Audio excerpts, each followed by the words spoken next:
All right, bet. We are back live recording. I got my radio voice on.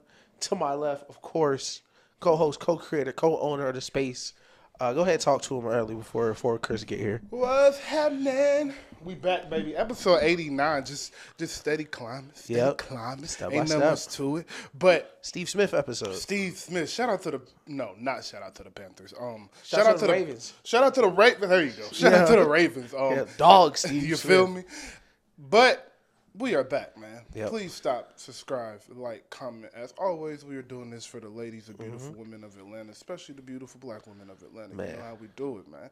Also, whoever was on the Poor Minds podcast with Drea and Lex and said that there's no baddies in Atlanta. Yo, that is the foot. I love seeing stuff like that. Let me ask you a question. You think they was from America? No way. Of course not. Of course not. Of course not. No, Of there's course no not. way. If we are ranking cities with the women, Atlanta is in the top 3. And I'm well traveled. I'm not having no discussions. Yeah. Of course you gotta throw Houston in there, you throw Atlanta in there, and then you got a choice between And then you fight between New York and Miami. Yeah, New York and Miami. Because all of the LA girls, no. Yeah, You're no. just talking about OnlyFans girls and porn stars out there, and we ain't worried about them. Shout out to this one LA girl. That I We rock talking, with, we though. talking about real women, not the ones you pay for. Right. No offense. Salute to the sex workers. We love y'all. But when it comes to the baddies, and it comes to just the everyday baddies, the nurses being bad, the teachers being bad. I go to CVS. You go to CVS. They bad in CVS. You got to look your public cashier in the eye. Let her know how you get down. You feel me? Like, you never know when that mouthpiece need to work. You don't even know. You can't even go to the store in sweatpants no more if you live in Bro, Atlanta. you can't, bro. You got to put on you got to put on something. Smell nice everywhere. Come on now. Yeah. Ain't no more than They grocery don't. shops. They don't get the pressure. They don't get it. They listen. They don't get it, bro. Let me be the first to tell you: if you were in Atlanta for more than a day and you ain't seen no fine women, that was not a coincidence. They avoiding you. They running from you. Something wrong. That is a you problem. That is a you problem. God, that's a you you scaring them. Something you doing, making them, because they are literally everywhere.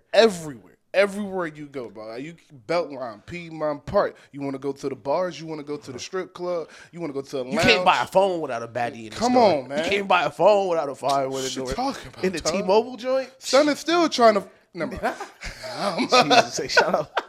Shut up. But it's a lot to get to. We are kind of stalling before Chris gets here just a little bit because we want him to hear to talk about the Falcons. So I believe something that we can start on is...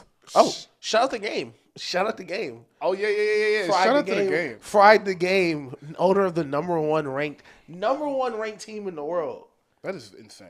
And I put that belt to him. Shout out to the game. How do they know who's the number one ranked team in 2 weeks? The game has been out. 2K tracks it. Like when the game pops up, it'll say like number one team in the world. But like, what have you done in 2 weeks to prove that? So he like so the thing is like he like pays people to play on they play on his account like 24/7.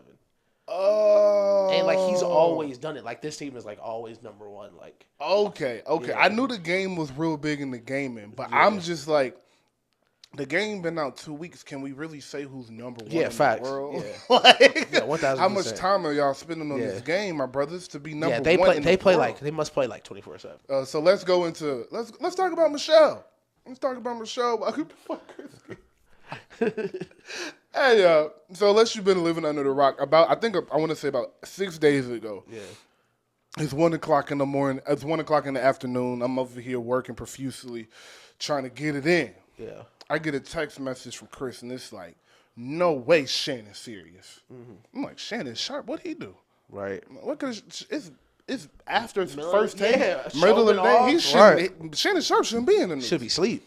He said he having sex on live. Like, you talking about Shannon Sharpe? Like the tight end? He have first ballot. Shannon yeah, Sharpe. bro. The alien hunter. He over there breathing hard. What you mean he breathing hard? What did you see, Chris? Yeah. So I got nervous. I was like, I ain't going to look for that right now. I did not go look. I'm gonna let somebody tell me Yeah. what happened, and then I'll go from there. I didn't even want to watch it when they first ripped it off. I was like, y'all put a quote like what he said. But and then I get in that live. Like, oh, Michelle. Yeah.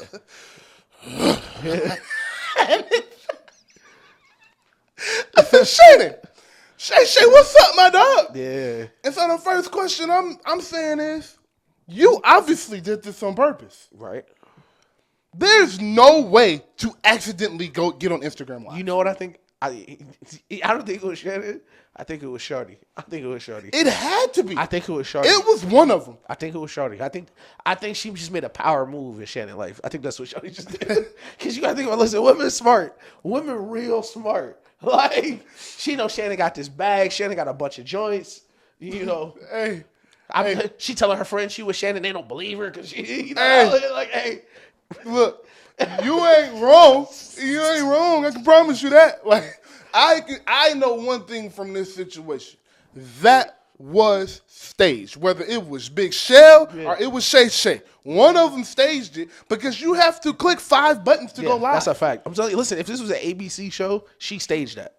Like, this was a Shonda Rhimes show, she planned this out. Like, come on now. I don't believe in coincidence.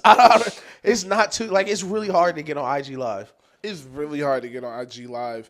And on top of that, it went on too long. Shannon's phone was going on for 45 seconds. Yeah. Like the other phone. Obviously, he got 2 phones. He a businessman. You get 2 phones. I realized that's not that big of a deal as I thought it was when Kevin Gates made that song.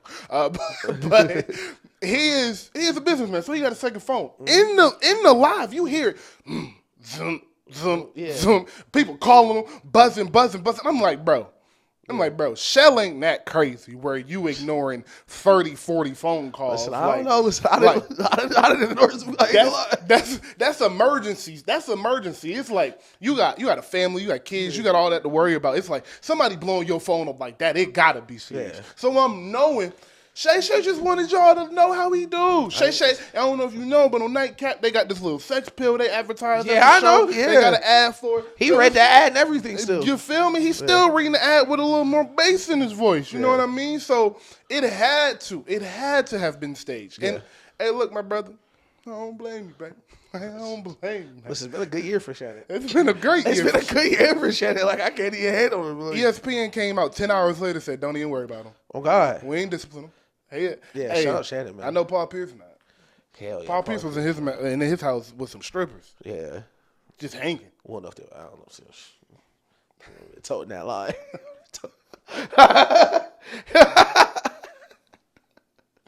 Well, in that same vein, because I want to get to this before Chris get here, like how much baby oil is too much to be in one house? Like, what is the threshold? Like if you went to your man's house and you was just like over there, like you go to the bathroom and there's just a baby oil in there. Like, is it like one? Like, how many different sets is enough to raise suspicion? For sure 1,000. So we'll start there. 1,000 of absolutely the max. 1,000 is out of this world. So obviously, this is recorded on the day Puff has been arrested. This will be released a couple days after. So the day Puff has been arrested was arrested last night. The files came out, and we're going to ignore all the horrific stuff because obviously it's horrific, and he should go to jail. And we literally can't speak on it. We literally cannot. The video get flagged. So we're gonna stick to the jokes like everybody else does because obviously, again, we know he was wrong. We not joking about Puff. Puff is disgusting and facts. Can't wait for he goes to jail. But the Lord, I'm just saying, like you used to work at BJ, so you've seen a 20-pack of baby oil before. Yes, yes, like that's a crazy sentence, but yes, I have.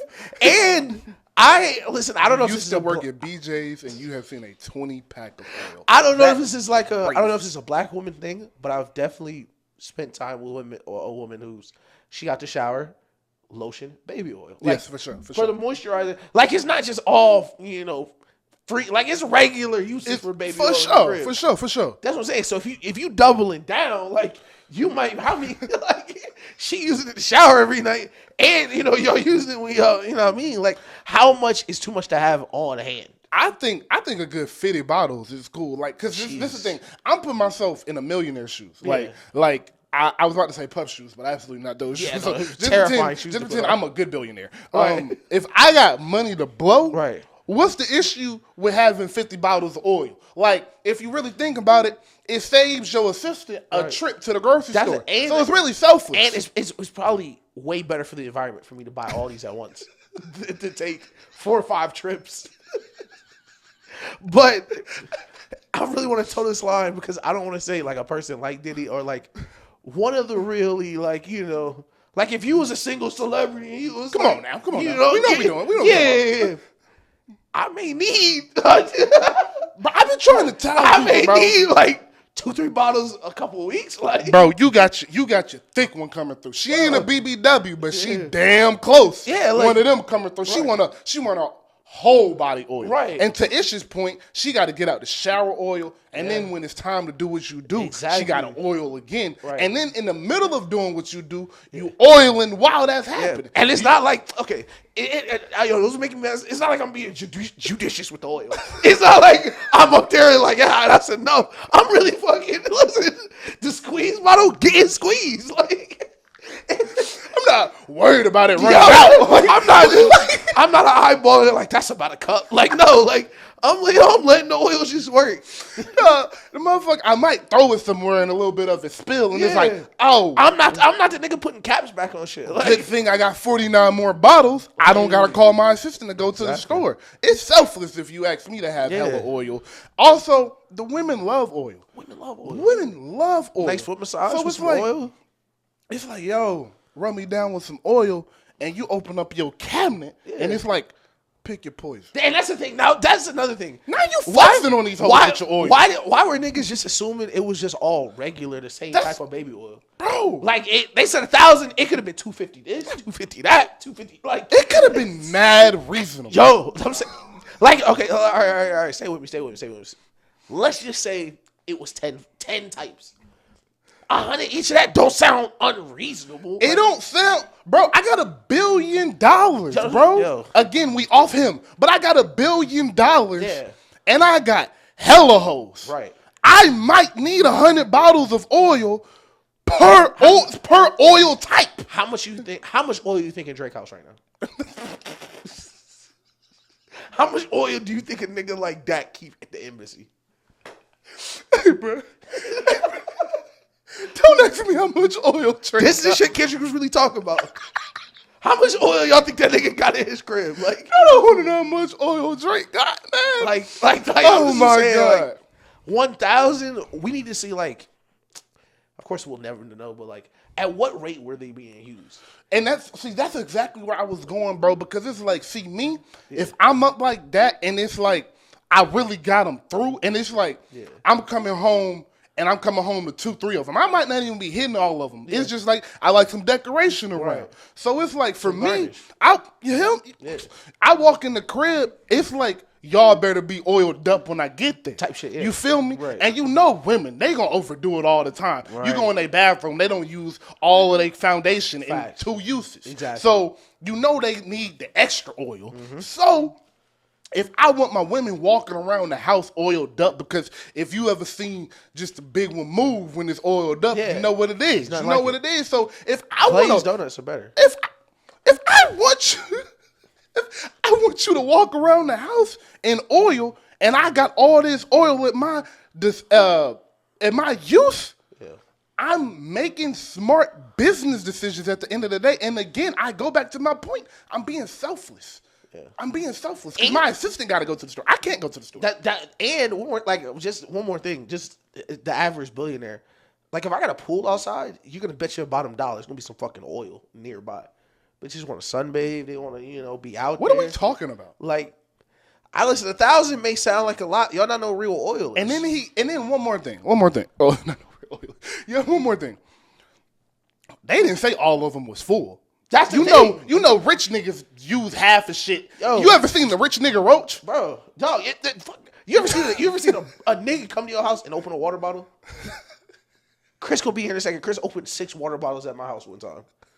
Niggas be 3 sips, put it down. You feel yeah, me? like So this might be oil. This might be oil bottle number 33 for this one specific use. And once I use it, I'm just putting it back up and I'm not touching it. Or this oil that's her bottle. Like if I got another one coming in, I'm not gonna break out the old bottle.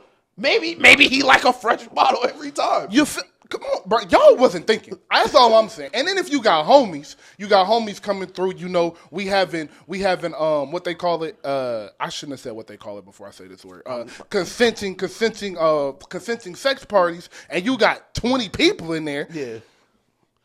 Now you need 100 bottles of oil. Literally. So we don't use the 100 bottles of oil on one night. I got 900 left. I really hope it's real. Someone really doing an investigation because I want to know what the refill order type was. Because that'll let us know what type of use this was. Because if he said his assistant out there like, yo, we need 1,000 every month. Okay, that's crazy. That's ridiculous. But if it's like January 1st, 2022, we order 1,000. January 1st, 2023, we order. Like, if it's 1,000 per year, it's like, we chilling. 365 days. It's like 15 holidays. Like, bro, y'all, I'm telling you, bro, y'all got to get some ass in your life, mother. Boy, you oil up a booty, boy. I'm telling you, boy. I'm just letting you know, man. I'm just here to let you know. Shorty give you a massage. She put some oil on your shoulders. Bro, y'all ain't living right. Feel like a man. Like that's like a king. Like, y'all ain't living right, man. I'm telling you. But prayers to on a serious note, prayers to the victims in the case. And facts. F Diddy. Pause. All right. Kendrick or the Wayne video. Let's do the Wayne video. Let's do the Wayne video because that'll be quick for both of us. I'm pretty sure.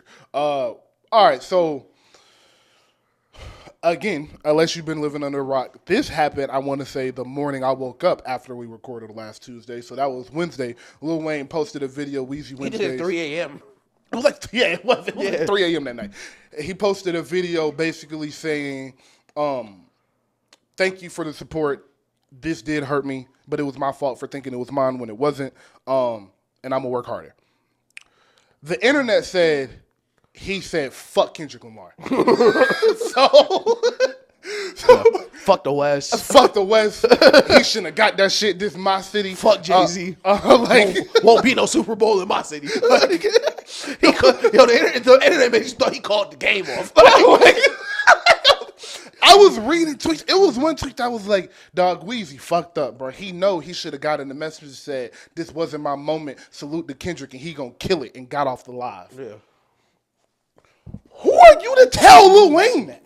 Who are you? Why would he have to get on live to do that? So like, why? What are you talking about? That would be that. I would argue that would be more. That would raise more alarms for me if at 3 a.m. he just got on live like, yo, congrats, Kendrick Lamar, go kill it, and got off live. Like, I'm like, yo, somebody go check on that nigga. Like, somebody go help, bro. Is that nigga okay? Like, so my 2 cents of the video is, a big part of what I say when we speak about Lil Wayne is y'all don't consume enough Lil Wayne content to be talking about him. That is how Lil Wayne talks. Yep. He's never had a job. Nope. He doesn't have an orthodox education. He does have a college degree and a high school diploma, but it's not an orthodox way to go to school. Right. And he didn't, already in New Orleans, they speak in a broken dialect. Facts. So it's even worse with him. And he's an artist. If you listen to Lil Wayne talks, he talks in metaphors and similes, and he does not word himself. He's a genius, bro. Yeah, people don't understand the real disconnect of how smart some of these niggas really are. Like, and then with $1 million, so you're even disconnected in that way. So he just does not communicate in a orthodox way for him to. What he was saying is what I said. He was saying, thank you to my fans, bro. I really do appreciate that. It means a lot to me, and I thank y'all for y'all support. But I thought I had this. I did not have this, and I need to work harder. That's what Lil Wayne was saying. But that's not what I want to talk about because we not finna badger Lil Wayne for feeling something. The people around Lil Wayne is who I'm here to talk to. Yeah. Why did that video come out? Right. Also, something else that happened was that his manager, our manager/engineer, came out on Instagram and was like, we gonna work harder, we're disappointed. I know you saw the post. Yeah. We're gonna work harder, we're disappointed in all of this. And it's like, that's not your job. Right. Why are y'all speaking? It was a lot of people speaking for Wayne, which I didn't like. That's why I thought the video came out, was because I thought a lot of people were speaking for Wayne. Yes. And it was spiraling out of control. Yes. And I also think when you know Lil Wayne, Right. you have to spoof this up. So it's like if you want Lil Wayne to come out and say something, you have to essentially write him what to say so it'll translate to the to the average listener's eye. You can't just come out and just obviously he was in the middle of a studio session and was just like, all right, let me do this real quick and did it. You can't do that. Right. And that brings me to the Super Bowl point. I don't think Wayne got the people around him to do the Super Bowl. No. And that's my issue. Karen Silver used to be his manager, and Karen Silver is a longtime manager, has been in the industry. He's been mentioned her millions of times. And I don't think he's his manager anymore. I think Wayne fired most of the people that have been around him all of the time. I'm not talking about Mac Main, but everybody else from Tez, salute to Charlene, from Tez to Karen Silver to the management company to I think he fired his agent. Like I think he got rid of everybody and got all new people around him. And I've heard people that work with artists say this. And when you usually hear an artist getting rid of everybody, that means they're ready to do whatever they want to do and they feel like they've been controlled for too long. Yeah.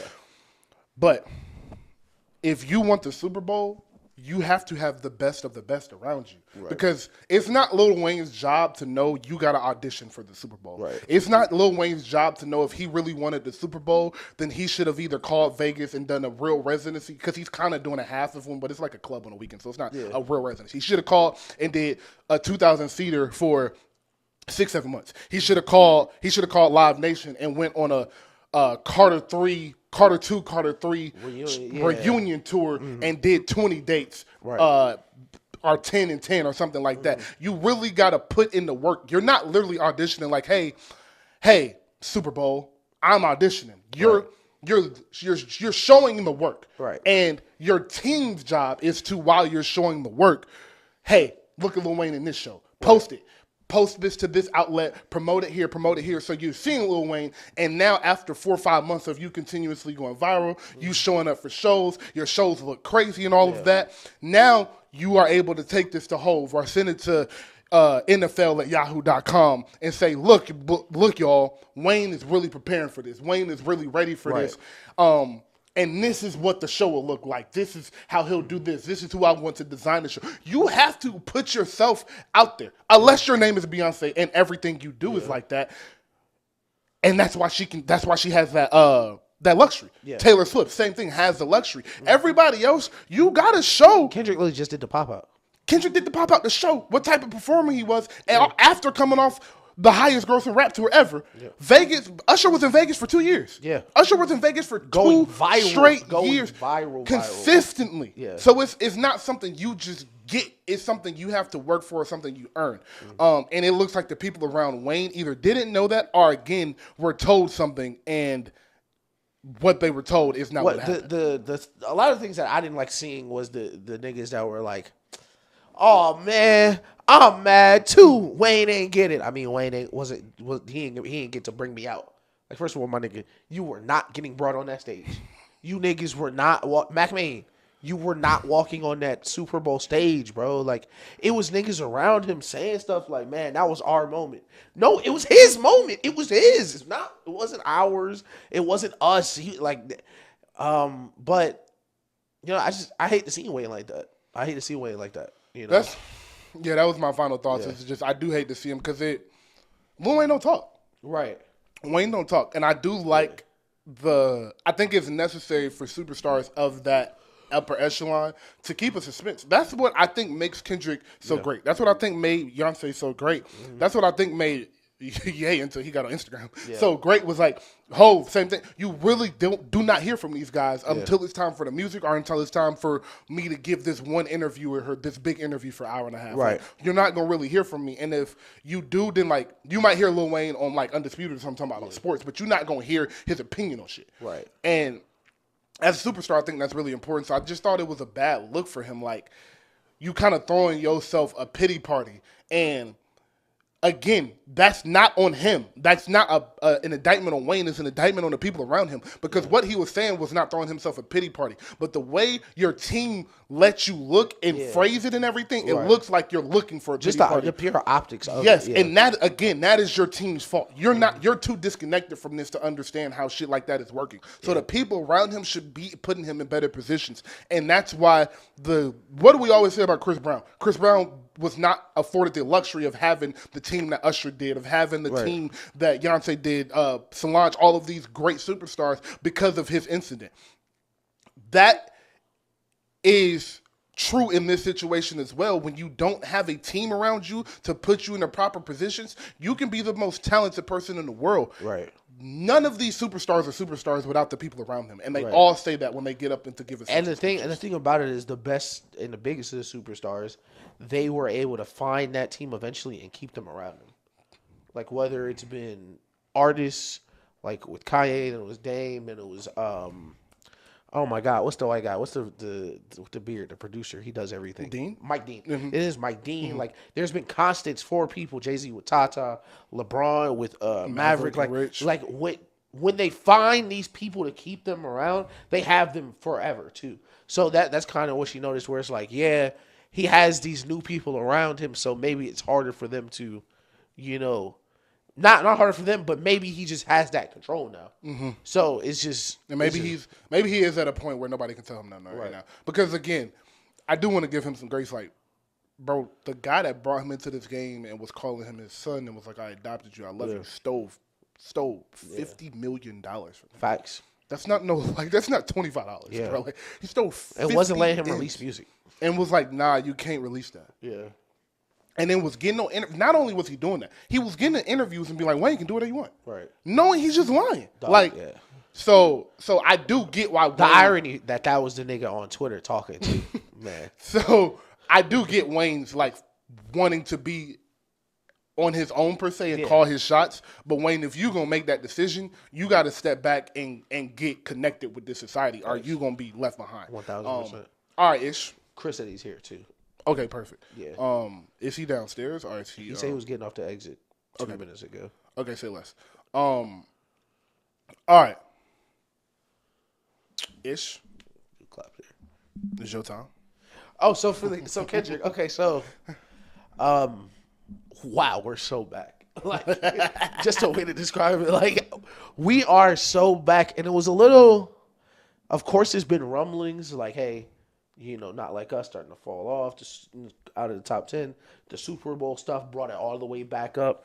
But, of course, it was like is he really just going to go till February and not release anything? Like, he's not going to drop an album this year. Like, what's going to go on? But this song it's really exciting for Kendrick fans, and it's a little intimidating in a way. It was like, oh, we are living in an era where Kendrick Lamar is inspired to drop music. Yes. Where he wants to drop music. Where he is engaged, where he is tuned in with the culture. Of course, the song, just to break it down a little bit, Watch the Party Die, for people who haven't heard it, or Dear God, I don't think he ever dropped this like a real specific title, was it felt like this is the first time he's been back to the culture in a while. And this is what he sees. I think this is the first time he's really put everything back into the culture, because even with Morale, he came back, Morale was done. Like, he came all the way back and said, yo, Morale will be out in a couple weeks. And then dropped it and went on tour. Literally. Yeah. It wasn't like he was out making moves. It was really just that Keem verse like a year and a half. This is Kendrick really, really being back in the culture. We're back from therapy. We're doing features. We are doing concerts. I got all my niggas around me again. And it sounded like he is, and we've been saying, listen, being this right all the time doesn't get tiring, but it is a burden, because it sounds like, oh yeah, it's time for a new era. That way too sexy, popping pills on the flight, all the stuff that was kind of making niggas look around like, man, hip hop kind of falling off. That time is over, and I think that's what this song was. All right, was it a Drake diss? No, I think it was Academics diss. I think Drake got some, and I think he'll be getting these for probably the rest of his career. But I think he got a little jab, a little throwaway. The first verse, Yeah. the first verse, and I think the third verse. He Right. mentioned them. I said it wasn't a Drake diss. Right. I was strong in that. I said he was talking to Drake though, Right. and he was talking to academics as well, and all of the people that have made hip hop what it is at this time. Right. Aiden Ross. Exactly. Those are the people that Kendrick is addressing on this song. I agree with Ish wholeheartedly. It is time for Kendrick to take the culture back. Yeah. And we're going to get this straight to what it was. And I won't put this all on Kendrick's shoulders. Yeah. TDE has a lot to do with this. TDE is consistently putting out above average projects with either SZA's album from 2 years ago is one of the best albums that has come out since then. And you can argue that'll go down when we're done with the 2020s as a classic and one of the 10, 15 best albums we've had this decade. Yep. Easy. Yeah. Kendrick Lamar, Mr. Morales, and the Big Steppers, although I don't think it hit the bar Kendrick usually hits. Yeah. Great album. Spectacular. Can't tell him it's not a great album. Yeah. Isaiah Rashad. Yep. Crazy album. Doechii. Schoolboy Q arguably got the album of the year. Yep. Crazy album. Doechii, a new artist. Crazy album. Top 5 album this year. They are consistently putting out high quality music because they take their time and they develop their artists. Right. Kendrick has watched that. Kendrick has gotten away from that label, but Kendrick is obviously still tied to that label. And I do think that the sentiments he was relaying in this song and throughout the beef is the same way Punch, Top, and the rest of TDE feels. I do think they all feel that way. Yeah. And I think they are looking at them as TDE and as the West Coast like, all right, we can change this. Because the top is always going to dictate what is. Right. No matter what. If we're talking sports, we're talking movies, we're talking rap. Yeah. The top always dictates what is. Right. When we went to the Warriors, everybody started shooting threes. Facts. Pat Mahomes, everybody trying to find a pass rush to get to the quarterback. Yep. You can tell me what they changed with the Patriots. I know you can. Defensive backs, DBs. Everybody wants the number one corner now. Everybody at the top changes the standard. When Hove was at the top, we was making classics. We was big boy talk. We was dressing up. We was business talk. Listen, it was the baggy clothes, jersey fitted. Nope. Then I'm gonna change clothes. Now we wearing the suits. Yes. Then it's back with the Timbs. Yes. So I'm glad you said that because someone asked me because we kind of were having the same conversation where do you think he was talking to Drake? And we kind of both didn't think we were talking to Drake, but we also thought it was kind of about him and what does rap become. So do you think it's fair that Drake has to wear that? Chris is here, fellow Dirty Bird Nation. Just to catch Chris up where we are right now. We were talking about to watch the party die for Kendrick, and we kind of so I'll ask him the same question. Do you think it was a Drake diss, like per se? After I heard it a few times, no, not really. Okay. To me, really, it's in the title. Honestly, like he's really over this shit. Like that's what we were saying. It's really he's like, done with it. Like the culture. And now we were asking, is it fair to make Drake responsible for the state of rap, like the state, like what he's talking about in the song, like the scamming, the popping pills, the stuff that like just overall party vibe of rap? I don't know about that. Like I feel like people was gonna do that regardless. To me, a lot of like what we live through now, and not just rap, but like what we live through now is just like stuff that was already going on, but it's just largely intensified because it's a fucking camera everywhere, bro. Yeah. Like I don't think you can blame Drake for like niggas being like pill poppers and whatever the fuck, especially because like that's not always who Drake himself was. Some of that stuff he started like leaning into like in the later years. Like I don't know what necessarily like made him that way. That would be my retort to that, is that he started leaning into it. Because I think the first time I ever really heard him mention like popping a pill or doing something like that was Sicko Mode, and he took half of his hand. And I was like, oh, okay, he took half a pill. Like, still being responsible. As it keeps going on, like we get on Her Loss, he popping pills in Ibiza. Like as we keep going, like all right, now he's drinking lean like in front of his kid and all that stuff. Like, do you think that kind of is like he has leaned so much into it, like as the biggest artist, that it has to be that way. Like, No, it don't have to be that way. Like, it's plenty of artists who like were obviously like Drake's the biggest artist, but like there are artists who maybe like were as big as Drake or like maybe a tier below, and they're not doing it. You know what I'm saying? Like it's not. shout out Lecrae. You can't solely put. Shout out Lecrae. You can't put that solely on him. Like I said, I think it was just some stuff that was gonna happen anyway. Like Yeah. And ironically enough, but I think it picked up. It did pick up around Sicko Mode, but it picked up like a little before Sicko Mode came out because that's when like Lil Pump was starting to get on, like all that. Yeah. All right, to address Ish's question, I do not think Drake deserves all of the blame, but he definitely deserves some of it because, like I just said, when you were at the top, you set the precedent. And as you guys both pointed out, Drake never made a point to not make this type of music.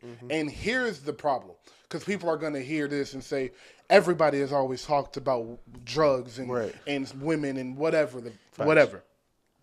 But if you disagree, for sure, comment below. Tell me how stupid I am. but the difference is Drake's whole projects are becoming that and have become that. When Wayne was on his drug talk, he was doing that a lot on mixtapes. And when he got back to the album, it was still a real rap album. If you want to talk about Chain, same thing. You want to talk about Tip, same thing. Anybody that was at that time and was really talking about the drugs, the women, the everything else you addressed, it was okay because the album and the music still had a certain adult feel to it, to where the essence of rap is still in your albums. With Drake, the essence of rap and what we do this and where this came from has left his albums, and now it feels like his whole album is just for a kickback for 25-year-olds or 19-year-olds. And that is what I think Kendrick is addressing. But again, I started off with, it's not all Drake's fault. It is the label's fault as well, which is who I also think Drake, that is the last person he is talking to, is either Lucien or someone around Lucien's son, someone around these labels that have a lot of power, that knows they have the capability of pushing whatever they want to be great. So if you know that I could have been Drake. You know I had the talent. I had the ability to be Drake. I didn't want to be because I don't want to be in the spotlight. One of the best parts about the song was him saying, you lose yourself every time you drop. Is essentially what he was saying. You lose a piece of yourself every time you drop because you're in a spotlight so much when you have to do that. So I don't think Kendrick ever wanted the role of Drake. What I think he wanted was for Drake to handle that torch better than he did. Yeah, handle the role differently. That's what I think it sounds like too, where it's like he's coming back to the game that was somewhat, like you're saying, left in Drake's hands. Can I say one more thing? I don't want to cut you off. We spoke about this in Meet the Grams when we did the breakdown for that, where the last verse, we're at this beef and you told me I beat my wife and all of this, so I do hate you and I don't like you. But at the end of the day, you said this. I'm the only person you can talk to about your life. Right. I am the only person that you can talk to about your life and actually understand what you're going through, how you feel, and why you feel that way. And now we're in this battle. And honestly, bro, I feel bad for you. I feel sorry for you. And I kind of feel for you, and I'm kind of a little disappointed in you because you're better than this. And that is what Watch the Party Die was to add on. So, I 1000% agree. And yes, that's one of my favorite parts of Meet the Gram, where it's like, dude, if anyone in the world could understand the burden that comes with being a superstar in the internet rap era, where you're not just a rap superstar, you're an actual superstar. Like back in the day, like of course Hove, Jay, Big, Nas, like all, I said Hov and Jay, but like all the big superstars, like, they probably weren't living regular lives. But like Joe Budden was still in grocery stores in '03. Like regular niggas was still, Ludacris was still like, hey, that's what I'm saying. Nowadays, it's none of that. Like once you're a star, you're a star. So to see, I think my biggest takeaway was like, kind of like you said, it's like, man, this was left in they put this in your hands. This thing that I actually love, like that actually is a big part of our community, and it's just gone the other way since then. And I think that's what the song is. I'm super hyped to hear what's next. I don't think a lot of niggas like he dropped it on 9/11, so like First of all, calling 9/11 a holiday was crazy. Nigga was like, yeah, he's dropping on all American holidays. First of all, 9/11 is not a holiday at all. My nigga. Like, I couldn't believe. Why? Yo, nigga was just like, yo, he gonna drop 2 today. Like, no, he isn't. First of all, like, but I don't think he's dropping like specific dates. I think he was like, the VMA's finna come on. He really is not fucking with the just the vibe right now. And I think that was all intentional. I don't think he was planning for weeks. Like, yo, I'm gonna do this. No. The Lecrae interview came out the day before. Like, the things he's mentioning happened the day before the song dropped. Mm-hmm. So this is like, I can't record fast. Yeah. Take me 3 weeks to write this. Yeah, we can swear it take him forever. Like, but it was really like, yo, I'm inspired. I want to do this, and it's like I'm all independent, like you said in that snippet at the beginning, not like us. I own it. The ownership is by me. If I want to get on Instagram, and I think it's not Drake this, I think it's a little trolling at Drake where you can't put shit on your IG because somebody own all your music, so they're gonna take it down. But I can put whatever I want on my IG because I own all this music. Like, I think it's layered, like everything with Kendrick. Agree. It is a very layered situation. The last question I have for the room is: do you guys think he drops the album before or after the Super Bowl? I would have to say after. Yeah, I'm leaning towards after. I would have to say after because I don't think you want to be doing your new songs at the Super Bowl. I say after because you don't want to say anything on your album that makes the NFL frustrated with you. Yeah. And we know Kendrick. Yeah. If anybody will take it there to where it needs to be taken to, it will be Kendrick. No, listen, that Kendrick featuring Hove Super Bowl song. And if we get on the album and he really is discussing and breaking down his industry and either dropping names or dropping enough of a hint for you to be able to put everything together, and he is just in the higher up execs and things of that nature, that's not something that can come out before the Super Bowl, which is how I do think he blends his album. I believe Kendrick is going down where did we go wrong, but I'm also showing y'all how to make conscious party songs. Yeah. Like, I think he's going to try to be more mainstream than he ever has been or since Damn, and also give you a message like he always does. But I'm very excited. I'm very excited for Kendrick. All right. Oh! Rise up! Rise up! Yes, sir. Nigga, fake fan. Fake ass fan in this bitch. Bro. No Falcons fan has ever made that fucking sound you just made, bro. Well, he's a Falcon fan. He just made it. Yeah, you can tell. You can clearly. Yes. So, obviously, unless you've been living under a rock, y'all know what happened on Monday night. The Atlanta Falcons went in. I just read oil spill on that board, and I was like, what could that be about? But, yeah, I remember that 1,000 bottles, baby. But the Falcons went into Philadelphia, won the game on the last second touchdown by a beautiful drive by Kirk Cousins and company. Ooh. I secured my fantasy win versus Chris, too. Shout out Jesse Bates. Shout out Jesse Bates. I'm going to start off with Chris, and the question for the room, the first question for the room regarding the game is, what encouraged you from week 1 to week 2? Well, first and foremost, like the past, I'll say this, regardless of how we were last season and whatever this season turns out to be, it's very refreshing to like turn on a game on Sunday, Monday, or Thursday and know I got a defense that's gonna like really back me up, bro. Yeah. Because I didn't have that at all in the Matt Ryan era. Them boys dogs, bro. Maybe like I'll say maybe in 2017. Yeah. Like we had a little bit of a defense in the Matt Ryan era, but not an elite one. So that's very encouraging. Number one. Shout out to John Abraham. Love him. I think I'm not a fan. Right? Yeah. I know Grady Jarrett. Nigga talking about we not a fan. Kanye's legend. Kanye's legend. Hello. All right.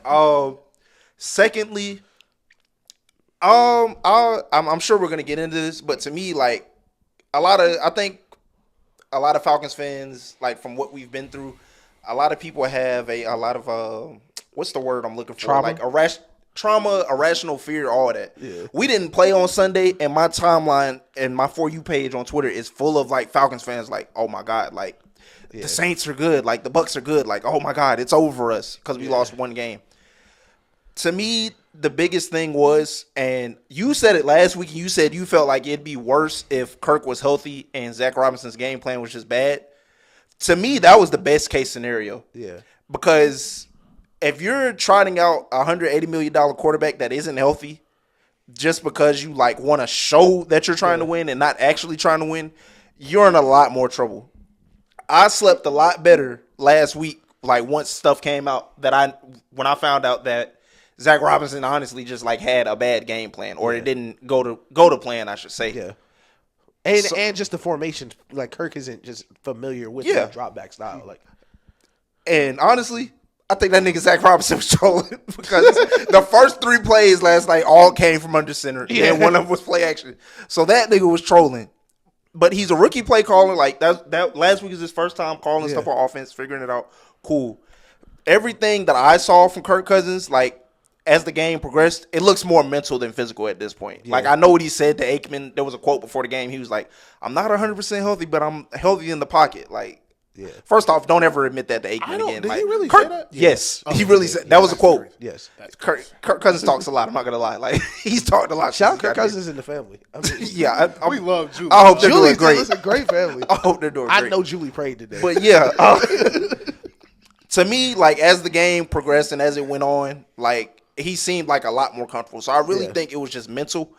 And I feel like 2 things happened. Bijan opened up the game for them. For sure. Mm-hmm. And then, to me, the turning point was, regardless of what happened, like, after that in terms of where I thought we were going to lose the game, to me, the turning point for Kirk Cousins when he started to, like, really let it rip, the drive before the half, where I think we went for it on, like, 4th and 4. Mm-hmm. Yeah. Mm-hmm. And he got one to McLeod over the middle. Yeah. Yep. Mm-hmm. And then also the Mooney touchdown, I really feel like that gave him confidence. Yeah. And like after that, it felt like he was just letting it rip. Okay. I would like to start off by saying Kirk Cousins was not healthy week 1. It was not Zach Robinson. I don't care what they tell you. Kirk Cousins was not healthy. He was not ready to go, and he shouldn't have played. He might have just been scared. And if they did not have a real backup on that team, if they didn't have if they did not have a real backup to Penix, where all right, Penix come out week 1 throw for 300. Yeah. What we gonna do? But if they would have had a fake backup like a Christian Ponder back there or something like that, I think it's a really high chance Kirk would have missed week 1. I am telling you that because of his throwing motion. It has nothing to do with the play call. The play call has about 25% to do with it because, Chris, I don't care what you tell you. I don't care what they say. I don't care who's a rookie head coach. Have you ever played Madden? You run play action, don't you? Yeah. You know if you run the ball a couple times, play action is probably going to work. You know that as a offensive coordinator in JUCO. Like, it's no excuse to not run play action unless your quarterback physically can't. So I'm not he wasn't healthy. Doesn't matter, though. Week 1 is gone. On to this game, he is correct. It was mental. This game, he started to feel better. I still don't think it's 100% because a lot of the balls that should be – like he had a deep dig over the middle to Drake London, and he threw it. He caught it, but he threw it in it was sailing on it, and it went into the dirt, and Drake had to slide to get it. He did it again on an out route, I believe, to Bijan. And that is what happens when you can't drive the ball off your back foot and when mentally you're not sure if you're going to make this throw. You don't know if you're finna get hit. All things of that nature. I think something that was very important for him last game is he got hit a lot. And I think that was really important. Like, he even tried to scramble early in the game and just try to pick up. He wasn't even finna get the first down, and he knew that. I think he was really trying to get hit so he could feel it, understand he was just okay, get the adrenaline going. and just get that adrenaline going. Exactly.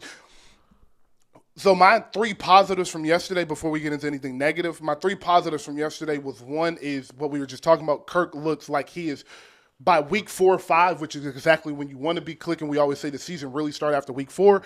He'll be ready to go, and he looks fine. Number 2, Bijan looks like the best running back in football with Christian McCaffrey out. He is a real number 1 back, 3-down back, can do it all, and he is – what I love, my favorite thing about backs is the first contact rarely brings him down. Same thing with Saquon on the other side. The first contact is rarely going to get behind down. That's a very important to have. He was getting 4, 5, 7, 8, 9 yards a carry. Very important. And lastly, what Chris started off with, that defense, boy. That defense is for real. That defense is making it to where quarterbacks damn near can't look at the deep middle of the field anymore because of Bates and Simmons. And when they bring Simmons down in the box and use him as a linebacker, you're basically just hoping the corners mess up. But what I told Stunner and Chris earlier before the season started was Bates and Simmons are so good, they're going to be able to hide your number 2 corner. I still like AJ. I don't think he's a top 10 corner, a shutdown corner, but he's a good cornerback. So you can leave him on an island with the B-plus receiver and be okay like Devontae Smith. He was okay last night.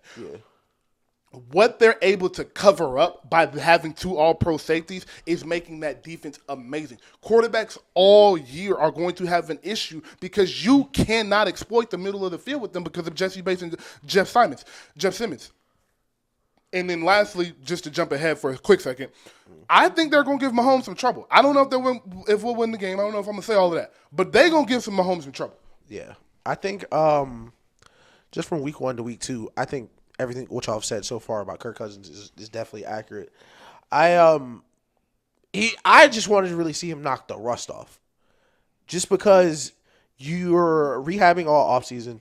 This is a newer injury to be this ready. I think him and Aaron were the first quarterbacks to be ready week 1 after an Achilles in season. Like, this is uncharted territory. So I wanted to see like more of what Daniel said, like the footwork that I know you should be using, are you using it? And if you're not using it, why not? Like, are you moving around like in the pocket because you need to?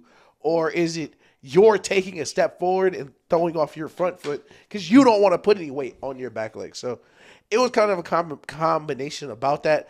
I was really confident we were going to win. I really didn't. I'm not really big on the Eagles right now. We'll talk about them in a second. But just because, like, what we talked about with the defense, listen, defense won me the game in fantasy. I think that's going to be the best secondary in the NFL. I think that'll be just probably one of the 5 best defenses in general. And I think against a team like the Eagles or a team where a quarterback can be turned over, they can win games like this. They can grind out games, grind out time of possession, get red zone score touchdowns, hold you to field goals, and win that way. And that was my point 3 shows ago with Nelson, because I asked them, I said, do y'all think Kirk Cousins and the Falcons are real contenders? Do you trust them to get deep in the playoffs? And they was like, nah, of course not. And I was like, I tricked y'all because the defense is going to carry them there. And that is exactly – that last night gave me so much confidence, especially missing our starting linebacker. He was hurt yesterday. So walking into the game – and that's a high-powered offense, right? I don't care that they had AJ. You still got Saquon, you still got Devontae Smith, you still got Dallas Goedert, you got Dotson, and you got a dynamic quarterback, which we saw on that Jalen Hurts drive. Yeah. So you still have a lot to stop, and not to mention top 3 offensive line of football. Right. Watching them be able to hold them to 20 points, watch them be able to really make it hard on them to drive down the field in Philadelphia, in the home opener, on apparently Jason Kelsey night, whatever the hell that was about. I think it was Nick Foles night, actually. That too. Somehow it was Nick Foles night and not Jason Kelsey night. But when I was watching that, I was like, nah, that's a championship level defense. Right. If this offense can come together and figure out how to score 24 to 28 points a game in the playoffs, they are a real threat. They are a real threat. Chris, my next question to you is, what would you like to see improved?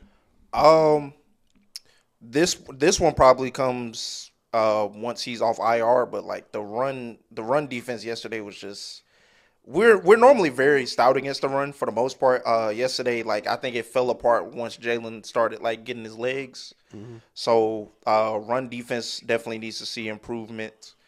The biggest thing, I think the other biggest thing I had was just something that was obviously taking care of itself during the game, and that's just like Kirk, getting into his reads, doing all that. Yeah. To me, every team isn't going to necessarily give us a mulligan. I feel like the last 2 weeks we've had it. Week 1, we didn't necessarily take advantage of it. So I would like for us to, early on in the game, really get stuff going, really find out how to punch it into the red zone. I don't think we have a bunch of red zone trouble, but I do think, like, in particular, the one before half, I think something better could have been drawn up. Yeah. No, that was nope. He was open. He wouldn't throw the ball. I'll get to that point. third down. Drake London came wide open, and Mooney came across the track after. No, you talking about the one he threw into the stands? Mm-hmm. No. He took. I think he took a sack on third. No. He didn't take a sack. He did throw it into the stands. The one he threw into the stands, it was two niggas wide open. Okay. So it was on Kirk. Yeah. Okay. So he just got to get that out there then. And I mean, other than that, I'm cool. Okay, so let me introduce the elephant into the room. And his name is whatever that nigga first name, Kubiak. Clint Kubiak for the Saints? His name is Clint. That's hard. Clint Kubiak. Clint Kubiak.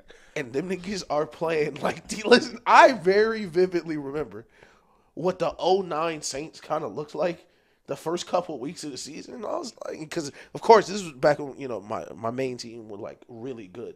So I was always kind of looking like who could be the team. I was like, I ain't worried about them niggas. Niggas score 40 again. It's every week. Like they just keep scoring 40. They were disgusting. And listen, I watched a lot of that Saints game because I got CeeDee Lamb 1 in fantasy, so I'm watching the Cowboys. They look like they're moving faster than them. They look like the reason I made this comparison is because it felt like sometimes Sean Payton had 12 niggas on the field. It feels like they have 12 people going out to run these routes. Like they are wide open. Right. How do you feel like y'all match up offense versus defense right now? Because that for me is kind of the shoe I'm waiting to drop. Because the Saints and the Falcons are gonna have to play each other, and Week 4. this is the rivalry in the NFL, hate wise. And not only is it just the rivalry, that look like the best offense in the league, and this secondary look like the best secondary in the league. So how do you feel like y'all match up with them now?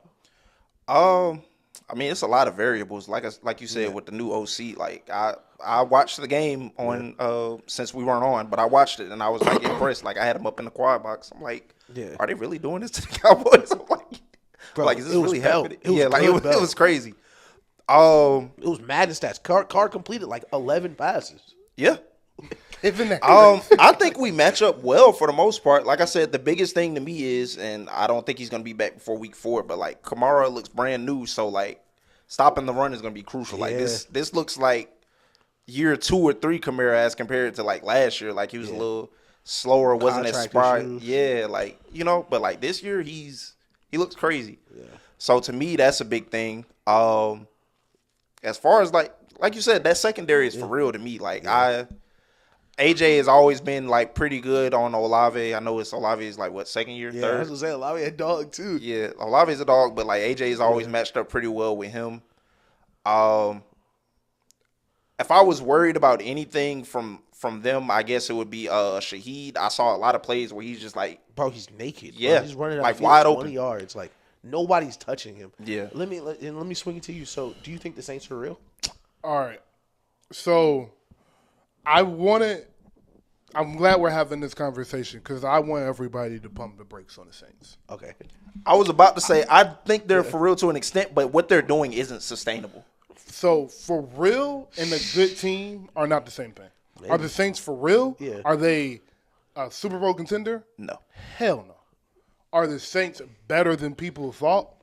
Yes. Mm-hmm. There's a very big factor in this equation I feel like everybody is forgetting, and his name is Derek Carr. He will fail. That's fair. I don't care what happens. That's fair. At some point in this season, he's going to do something. He will fail. Yeah. I promise you, when I tell you I know quarterbacks that got the bozo gene, he has it. He has the bozo gene. All right. Now let me explain why besides Derek Carr. Their offense. So first off, they played Carolina week 1. Carolina is terrible. That does not matter. That game literally doesn't matter. Anybody in the NFL would be 1-0 versus Carolina, except for Carolina. That's a week 2, the Cowboys are not good. I said it all offseason ish. I said they weren't. I will say this. My bad. I didn't mean to cut you off, but I just found like I was watching everything today because like when the Falcons get on national TV, I like to like really look at stuff and see what they gonna say if we gonna get credit. But they were talking about the Cowboys. I didn't know they only spent like 25-30 million on defense. Yeah, they have no money. Like they didn't spend anything. They have no money. Listen, No plus. I've been telling people all offseason. Everybody just expected the Cowboys to be good again. Yeah. Does anybody not remember Stephon Gilmore was on that team last year? Shout Stephon Gilmore. Do you know he's not on that team anymore? I did. You remember Vander Esch, the neck pad linebacker, not on the team anymore. No. He had to retire, didn't he? Yes. So they lost multiple key players. Yep. They did not replace them with anybody. The Cowboys' defense is not good. Yep. Their only hope is to rush the passer. If they do not get to the passer in 2.5 seconds, it's a completion a lot of the times, as Derek Carr showed you. Yep. They just got lucky and played Deshaun Watson week 1, so no one got to really see it. Right. That Cowboys' defense is not good. That is why the Saints were able to do that. And again, this is the NFL. Yeah. 47 points, 45 points is 45 points. Yeah. Do not get me wrong. Mm-hmm. That offense for the Saints is really good. I just don't trust Derek Carr late in the season in January, February, because I've never been able to trust Derek Carr late in the season. No, listen, I 1,000% agree, because it's nothing like Derek Carr with some expectations, boy. You feel me? I can't it's cool now. It's cool in the week 2. Nobody think you got 30. But rolling up into the divisional weekend and the whole New Orleans. And I really don't think they'll be tested till they see us, because they play the Eagles next week. Yeah. And like they're going to lose to the Eagles. They're going to lose to the Eagles. They're going to lose to the Eagles. And that's going to slow the hype train around. Maybe. I don't know. I say this because the Eagles D-line, the Saints O-line is supposed to be really bad, but it's held up the last 2 weeks. But like y'all said, like defense might just not be good that they've been playing. Well, Panthers for sure. See, that's my thing. I don't know if the Eagles defense is good. And that's what I was about to get. Eagles defense. That's what I was about to get to. Like, tell you that. Listen, I've never watched a game for any team, even including the Falcons, to where, like, even if you don't have a pass rush, I have never seen it to where somebody's on the ground almost every play when they're trying to get to the QB, bro. Yeah. Like, the Eagles have no pass rush. For one, the fourth quarter drive, the 2-minute drive that Kirk Cousins did was the easiest 2-minute drive I've ever seen in my life. That was atrocious. Yeah, they were never behind schedule. Nope. Like they were never easy. I think the only time where they were almost behind schedule is the missed PI on Ray-Ray McLeod. Other than that, chunk plays. I can't stand it. I like Vic Fangio a lot. I think it's a little easier to do that when you have Patrick Surtain and Justice Simmons in the back end. And then you have Jalen Ramsey. But somebody being on the floor Kirk had a clean pocket all night just about, bro. But my thing you shouldn't be on the ground every When play. I say the Philadelphia Eagles defense isn't good, and I'm sorry, Nelson, you got to hear this. I don't think the players on their defense is good. I think it's Jalen Carter. I think it's Darius. I think it's Slay. I think the secondary is very good. I don't think the secondary is good. Can we pause this? Can we pause this and stay on topic? Because this is an important conversation. I don't want to finish the Falcons segment because we do have to talk about the Eagles because Nelson watches and I love Nelson. So, shout out Nelson. Because you were saying something about the Saints. I wanted you to finish that part about Derek Carr and the Saints and the offense. So I want to see what you look like week 13 when you're 12-1, or if you're 11-2 week 13, and New Orleans is one of the biggest football cities that we have, and then it's not like, are the Saints good? It's like, okay, now you're expected to go be one of the best teams in the league. Can he operate like he is doing now with that? And like we said, it's a new coordinator. Nobody plays in the preseason. It's nothing to prepare for. It's nothing to grasp on. If week 10, if you're still scoring 40 points, I don't know. But as they look right now, I think they just look hot early. They just look hot early. Yeah. Thank you. Kirk, I do want to mention one last thing. Chris brought it up earlier.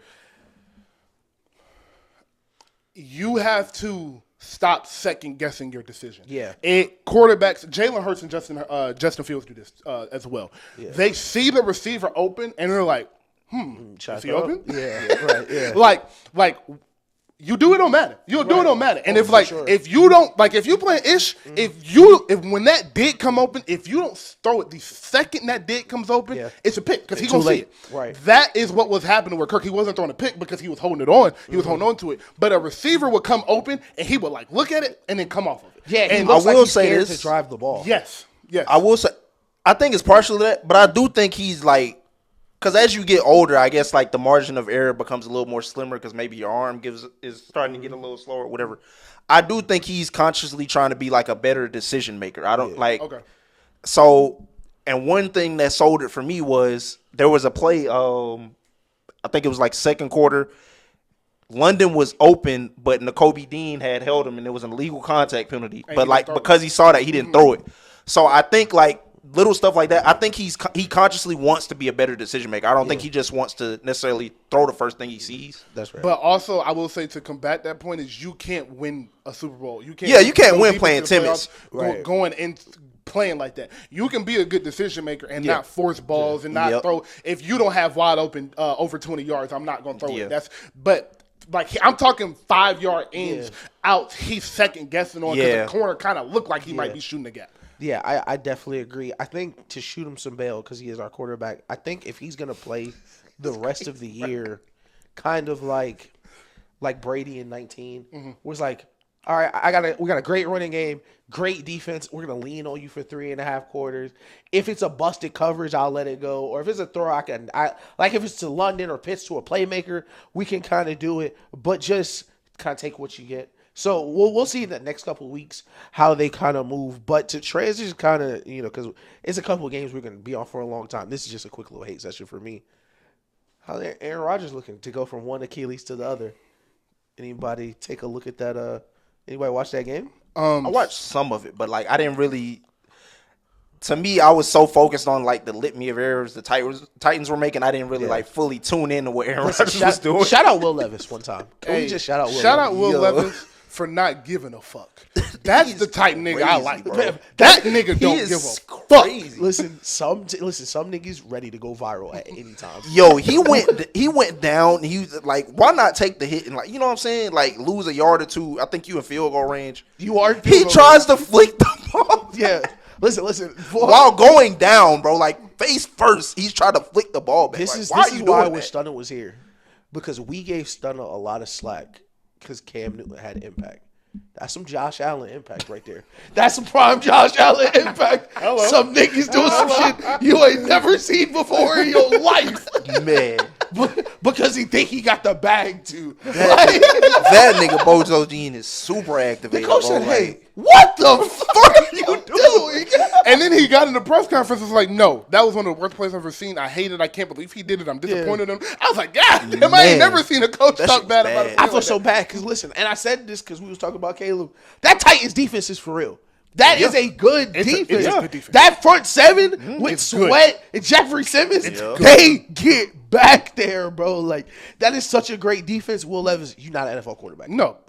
You're not an NFL and it's our fault too. That's the funny part. It's the Falcons' fault. It's the Falcons' fault. No. It's the Falcons' fault that this shit happened, bro. Yeah, how? Last year, this nigga. He beat you. Yeah, last year he beat us. I can't believe he beat us. He sure did. I remember that. That was nasty. You remember the the Will Levis versus Desmond Ritter game? That shit was gross, bro. You know, oh wait, oh yeah, Ritter ain't even finished that game. Heineke finished that game. Yeah. All right. Nasty combination. That shit is Jets. sick, You did ask me about the Jets. I do want to go there for a quick second. The Jets let me ask you a specific question so we can cut it up. This could be a little short. Time to panic for the Jets. No, it's not time to panic. It's just time to be realistic.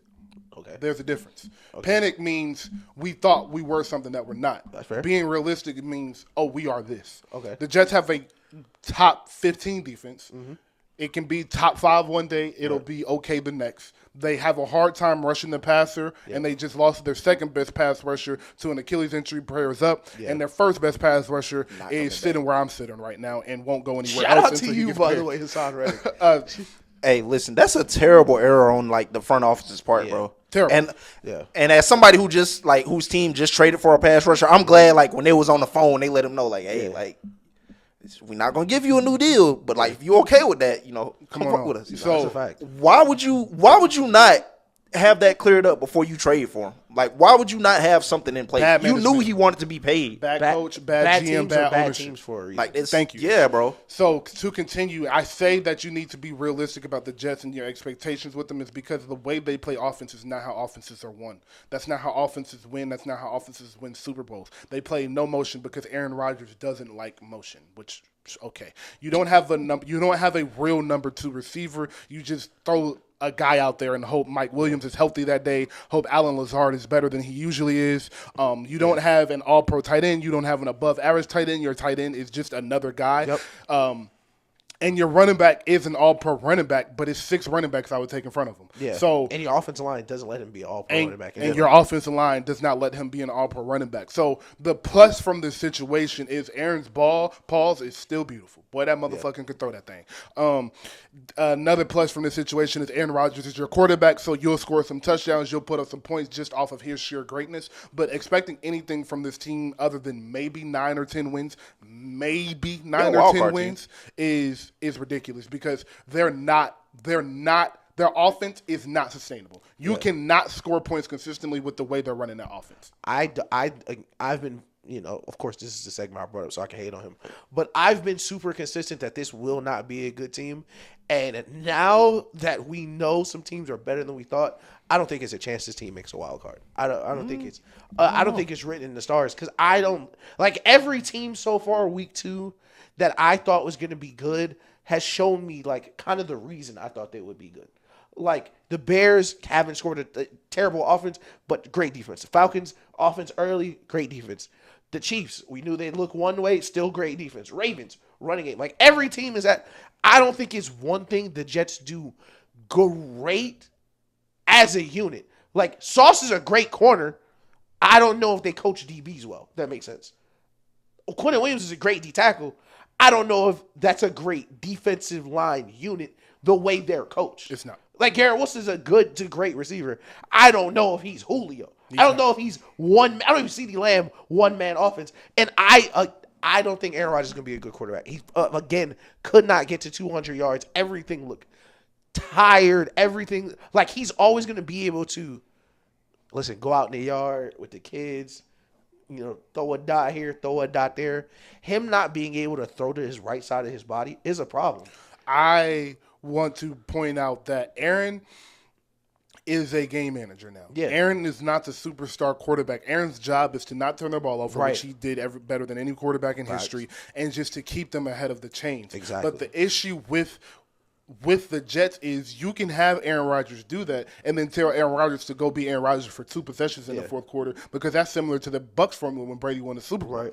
But the issue with them is the Bucs had a creative and dynamic offense. Yeah. The Jets offense is a offense that is run in like 2002. So you're not even doing – Aaron Rodgers is already worse than he's ever been in his life. He's more hobbled than he's ever been in his life. Yeah. And now he arguably has the worst play caller he's ever had in his life. 1,000%. Might be the worst play caller in the league. Shout out to the Steelers play caller. I'm not even going to say your name because I've been getting your cease and desist. But Nat Hackett is like I say a team that's by week 6 they'll be outcoached every single week. I agree. By week 6, once people have seen that, you're going to be outcoached every single week. And I don't know if Garrett Wilson and Aaron Rodgers are good enough to overcome. They're not because I'm telling you the team like I thought the Patriots would win 3 games. I think we beat the Jets Thursday. I think Thursday tells a lot about the Jets. I think we wholeheartedly beat the Jets Thursday. That was going to be my final point was I will learn a lot about them in weeks. I will learn a lot about them playing the Jets this week. And to my own team, I talked about team identities. We're really physical. We're going to play really good defense. And we're going to run the ball. And I don't know if the Jets are okay playing games like that. And I will say the Packers did this to the Colts this weekend. They shortened the game. The Packers ran the ball more than any team since 1965 on Sunday, and they won the game. Malik Willis, 12 of 14, 100 and something yards, and like 8 of his 12 completions were screens. Right. So they made the game. They shortened the game. I believe the New England Patriots are going to do the same thing. Right. And the problem with the Patriots and the problem with the Jets in that situation is, again, you're asking them, they might get 7 possessions. You're asking them to get points on 4. Right. Are they capable of doing that against a great team? Exactly. I really don't know. Especially with Christian Gonzalez chasing around Garrett Wilson the entire game. Yes. Like, or him getting bracketed and Christian Gonzalez going to guard Alan Lazard. Exactly. I don't see enough answers. Agree. Like, if you're going to go the Brady Bucks route, that team was loaded. That team was Antonio Brown, Mike Evans, Chris Godwin on just on the outside. Mm-hmm. That's before you get to Leonard Fournette in the back and 2 all-pro tackles up front and one of the top 3 centers in the league at the time. Like, that offense was loaded. I don't see that with that Bruce offense. Arians was a really good play caller. And Bruce Arians was like an amazing, like, who has already competed at the highest level, went to the Super Bowl, and then just to take the comparison further, Bucks defense, That Bucs defense was way better than the Jets defense. It was easily the best front seven in the league, and a budding all-pro safety behind him in Winfield. Two great corners depending, and amazing linebackers play. I don't see the talent on the Jets. Neither. And that's my problem. Like if Aaron Rodgers was playing on the Niners, I think, oh yeah, that might be the best team in the NFL. But Easily. I don't think they have the talent for him to manage the game. All right, so let's segue to the team that you just said didn't have talent, and I agree with you, so that's why I wanted to pause, and we'll work this back into the game as well. The Eagles. Yeah. Their defense. You said you don't think the Eagles have the talent to be a good defense. Right. Forget schematically. Forget that Vic Right. Fangio I don't was think a they have the legend. people. Explain why you believe that. I don't think they have the people because there's certain things you just can't teach. And it's a reason Micah goes so high. It's a reason when it's a Bosa out of Ohio State, they go so high. It's just certain things I can't teach you. So as much as you can run the cover six, you can run the right coverages and be in the right place. You have a great guy like Darius Slay. You can only cover for so long. Even the best defense, you're covering for 5-6 seconds, maybe. The problem is if you can't generate a pass rush, you just can't have a good team, a good defense. The same way, if you can't block up front, you can't have a good offense because you're just not going to win the line of scrimmage. If you're constantly losing the line of scrimmage, there's no way you – that's the foundation of defense. The foundation of defense is stopping you from advancing yards. If we're going to win the line of scrimmage like Atlanta's going to – if we're going to say, all right, we're going to get 4 yards every time we run. You can't stop them. It's just nothing you can do. If you want to be more creative like the Chiefs used to – like when the Chiefs used to not spend on defense, they were like, all right, you'll get a bunch of yards. You cross the 50, we are going to blitz you every single time. I can live with that. They just got blew up by the Saints, the Cowboys. Yep. Mike Zimmer, super aggressive. It may work, it may not, but at least you're getting home. That last drive with Kirk Cousins shows you this is not a good defense. I want to compare them to a team I can't believe I'm comparing them to. Colorado. Colorado last year and this year, every team they play, they have better skill positions. Yep. And I'm not exaggerating. Other than like maybe Washington last year, they have better skill position. They have the best corner in the league. They have the best cornerback in the NCAA, the best receiver in the NCAA, and they have arguably. And this isn't coming from me, who don't really watch college football. This is coming from the people, the Joel Klatz of the world, Paul Feinbaum. So they arguably have the best receiving room in the country. Yep. In the country, not the Big 10, Big 12, whatever they're in, the country. Yep. But they can't block for Shador when they play big teams. Right. Last week they looked pretty good. The defensive line can't get any pressure on the quarterback, so every time somebody runs the ball, they get 3-4 yards. It's the same thing with the Eagles. Yep. Except not the offensive line, the defensive line. Yeah. They can't get any pressure, which means you can't stop the run because every time we fire off the ball, we're getting 4 or 5 yards of carry. Yeah. And then on top of that, our linebackers are not great. And that's the glue to your defense. Yeah. I tell everybody, we have been preaching this for years on this show. Yep. A great linebacker changes your defense entirely. Facts. If you put Fred Warner on the Falcons right now, they might win the Super Bowl. That's how much of a difference a middle linebacker would make because you wouldn't be able to score on them because of the position a great linebacker is able to put you in and how fast a great linebacker is able to diagnose a play. Yeah. So even if you don't diagnose it as fast as me, I'm going to get to this ball so fast, it makes your job easier because now you can just follow me. Right. The Eagles don't have that. I love Nakobe Dean. I love Georgia. I want Georgia to win that national championship this year. But Nakobe Dean and Nolan Smith have to be better, and they just haven't been. Right. They just haven't you see been. What Bijan did to Nolan Smith? Bro, Dog, you have two. You have Say two. Athens no more. You have 2 white corners, bro. Yeah. That tells me all I need to know. And I like Blankenship. I think Blankenship is a baller and a dog back there. But he's just too slow to be a great safety. He's more of a rover, play in the box more so, and go nickel with him or something of that nature. Play a what do they call that defense where you the big nickel, the big nickel where you got 3 safeties on the field. Yeah. But they just. Like it said, I don't think they have the talent. The only thing that's going to save the Eagles this year and put them in a position to where they can be deep in the playoffs is, one, the 49ers might be falling apart, and that's a team I just don't think they can beat if they're healthy. Right. So the 49ers might not be in the conversation. If they are, forget about it. Right. But the next 2 teams, Detroit, I would throw Atlanta in there, and I'm going to throw – shit, what happened to the NFC? Everybody's hurt. I ain't throwing New Orleans and shit. Fuck Derek Carr. Chicago? The Packers were my last team this year, but I'm not sure about Jordan Love right now. So, the Bucks? But I'll throw shit, maybe. I was about to say, I'll throw Tampa in there. They got to see Tampa this year, so too. So those 4 teams is right now all I can see you really competing with at the top of the NFC. you don't have to be perfect against them because your offense is so good. But the issue is that can you get a stop when you need to? Right. That is why the Chiefs are so great. Everybody talks about Patrick Mahomes, and yes, he deserves all the credit he gets. But that defense gets a stop every single time they need to. Whether it's Snead, McDuffie, Bolton, Chris Jones, one of their playmakers is going to make a play at every time, at every point you need them to. The Eagles don't have that. Now, they're trying to get CGJ made an amazing play on Behind. That hit in the hole was textbook safety. That is how you – Troy Polamalu, Ed Reed was somewhere smiling when they saw that play. But he's a playmaker. Slay is a playmaker. After that, it's just a bunch of guys. Right. And as much as I like CGJ, I don't think he's top of the line. I think he's a playmaker, but I don't think he's like a Jesse Bates who can put your defense in that hands. Like Jesse Bates at safety can control the whole defense from back there. I agree. I don't think he's that caliber of player. And all the teams you mentioned, like when we get to the NFC playoffs, I don't think it'll be like the AFC playoffs where they may be super high scoring games. I think it'll be who's going to stop the run.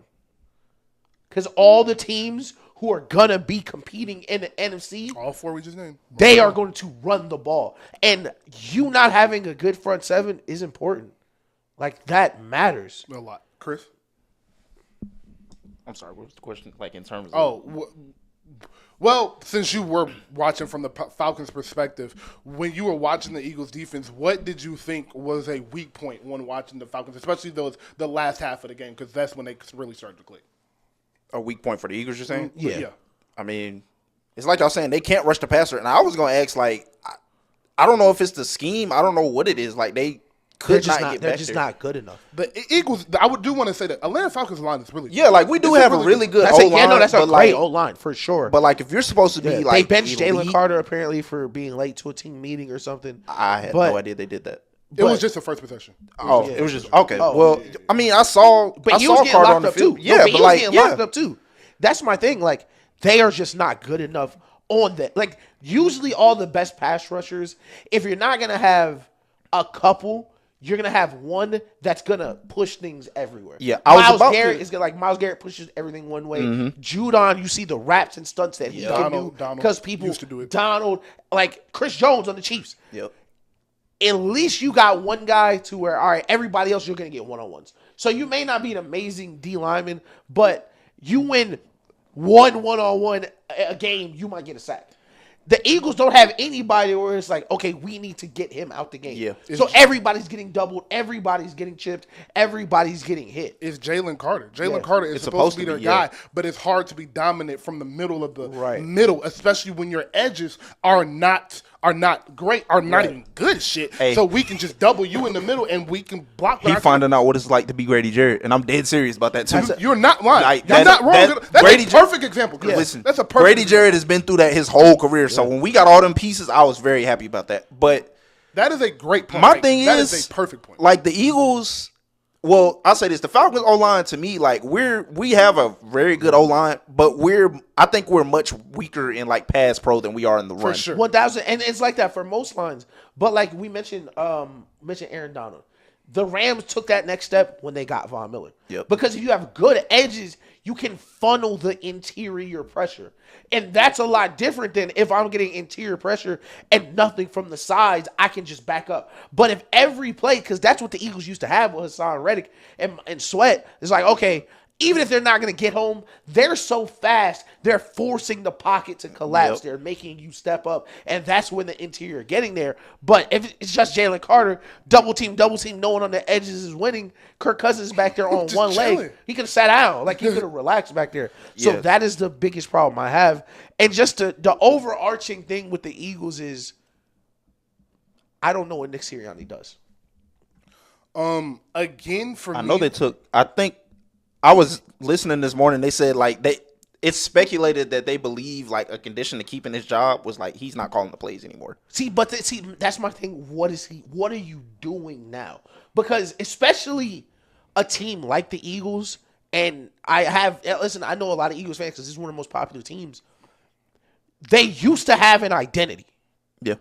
pre-Nick Sirianni, or even that first couple years The when he got there. 2022 season. Yeah, like before, like as the farther they get from it, the less they have of it. We're a physical team. We're winning in the trenches. It's gonna start in the trenches. We're gonna finish it. We're running the QB push from 4th and 3 if we feel like it. I don't feel this does not feel like a tough team to me. This does not feel like a team that is fine being physical. They feel like breakdancers. They feel like, there's no shot to him because he's one of my favorite wide receivers. Devontae Smith a little. Saquon's a little bouncy. Jalen Hurts running out of bounds.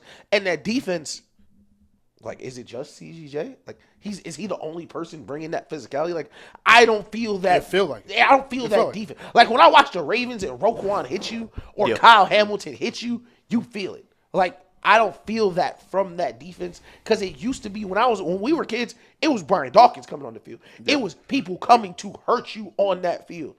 You don't feel that from the Eagles now. Completely agree. They need a tone setter, really. But CGJ is their tone setter. But that's Ish's point. And that's my point. When you have a coach like that, like Gerard Mayo, day one, we gonna be physical. Like take the identity of every team. Like the Texans. If they had a different coach, they may be looked at the same way. But because their coach is a defensive coach, they play uber physical while still having a superstar offense on the other side. You don't look at them as the same way as you look at the Dolphins. Perfect. Yep. So let's jump to another game, and then we'll jump back to the Falcons at the end. Let's start with the Ravens because this is really just real quick. John Harbaugh, you got to be better, bro. Like, it's no reason they should have lost that game. And I have watched the Ravens lose 4 games in the past 2 years that just – like they're finding ways to lose. Yeah. Everybody has those 4 or 5 games in an NFL season where their team is like, oh, we could have won that game. Right. If we would have just kicked the field goal, then wouldn't have got that flag, and then would have scored this touchdown. Right. Like a bunch of shit had to go right. Like the Ravens, are doing, like you said, finding a way to lose. They're not doing anything. It's not like Lamar couldn't score. It's like you're giving the game away. Right. Derrick Henry in the second half had 10 rushes for 74 yards. That is 7.4 yards a carry. Yep. They were running the ball at will. Mm-hmm. And you need a touchdown. You don't even need a touchdown. I think it's 3:24 left in the game. Yeah. You need 2 first downs to essentially put the game away. Right. 2-3 first downs. And if you kick a field goal, even if you kick a field goal because you have a big play and then stall out, you still go up 6 and they need a touchdown to win the game. Right. Instead of just doing what has been working, which is running the ball, which are all-pro, one of the greatest running backs ever, they drop back to pass. Yeah. The Raiders obviously run a stunt to their worst offensive lineman, who is a rookie. And Lamar, before he even has time to find a receiver or anybody come out of the break, is at a 9-yard sack. Yeah. So it's 2nd and 19. You're only up 3, and now you need 19 yards to get a first to continue this drive. Mm-hmm. Yeah. You have an all-pro quarterback, one of the best running backs ever, and your quarterback has legs. What do? You take your all-pro running back out of the game that has 74 yards and a half on 10 carries and put in your backup running back who has done virtually nothing the entire game and run a half-back draw. Yeah. You run a draw anybody's confused. He gets 2 yards, and now it's 3rd and 19, and now you have no hope of getting that because now you just put in prevent defense. Yeah. And you give them the ball, and your punter punted the ball 20 yards. Yeah. A 20-yard punt. That was bad. But you got to remember, Harbaugh's a special teams coach. A 20 That's what I was yard told. punt. Special team specialist. So where you're supposed to flip the field and at least make them, you got that defense. That defense had been balling all day. They had one bad possession. Other than that, the defense had been balling all day. You give them a long field, make them a drive, and have to get a field goal to win the game. Now they need 35 yards in 2 minutes. Just like piss poor. Like just piss poor. And Zach, or you have some learning to do. The defense was great up until the fourth quarter. Right. In the fourth quarter, they started playing a lot of man. Like Devontae Adams wasn't Devontae Adams. Right. And you weren't even putting your best corner on him and Marlon Humphrey. You're putting your number 2 corner on him and just saying, deal with one of the best receivers we've ever seen and a receiver that literally never loses a rep. And what did Devontae do? Not lose a fucking rep. Yeah, I was going to say, I forgot to text T back about that. He put that in the chat. No, he still did not lose a rep. He did not lose a rep. 9 for $110 and a touchdown. Did not lose a rep this week. Game on the line, 1-on-1. But my thing is, I'm not sure if I'm worried about the Ravens because it could be a little Chiefs hangover too. Oh, it was. Trust me, it was. I can You get feel, so up for a game like Yeah. that when you walk into, even though it's a home opener, Right. even though it's all like it's still just it's not the right. same. Yep. I think there's a little bit of that. I think we'll see how it looks moving forward. But I've been kind of out on hardball for a while. Me too. For a little while, because I remember what it looked like week 7 when you was rolling Joe Flacco out there at 40 years old, and we didn't know Lamar was this good. Because you weren't making it out of that season. Like, Lamar came in, I think he went 7-2 and carried y'all to the playoffs as a rookie. Like, I know what it looks like without you, like without him there. This is not a hardball thing. So I think, it's really hard in the NFL, especially for certain franchises, to be aggressive. Like, it was a joke going around on Twitter, like, I wonder what offense Ben Johnson's going to call for Caleb next year, like, when they fire him and get the Lions coordinator. But, like, if the Ravens were the Colts, Clint Kubiak may be getting a call. But you're so invested into John Harbaugh. He's so much a part of your franchise. You're kind of in, like, the Steelers territory. It's like, well, we better be good. I was about to say the same thing. It's still like Mike Tomlin ain't going nowhere, so he wants to. But at the same time, listen, Bill Belichick got fired. All right, so I will say this: if the Ravens find a way to miss the playoffs this year, he will get fired. Yeah. I'm no question about it. Right. They have that. I think if they don't make it past the first round, I think they'll make the playoffs. I think he should. I think. But I think he'll be working for his brother next year. If like, Yeah. Okay, let's pose a question and then get back into it. Who should be more worried about their O2 to start, the Ravens or the Bengals? And then Who the Bengals? for Bengals? that question specifically, I really do think it is the Ravens. As much as I love Lamar Jackson, as much as I love everything they do, and it's strictly because of the next 3 weeks. Cowboys, Bills, Bengals. Okay. If they come out of that stretch 3-2, Yeah. 2-2, even 2-3, Right. they just have to win 2 of the next 3 games. And then after we get to week 6, and either they're both 3-2 or both 2-3, then we'll have that conversation. Mm-hmm. But the Bengals' schedule over the next 3 or 4 weeks is just so much easier than the Ravens. yeah, like and they play the Commanders next, don't they? Yes. Yeah. An 0-5 start basically is like you can't make the playoffs no more.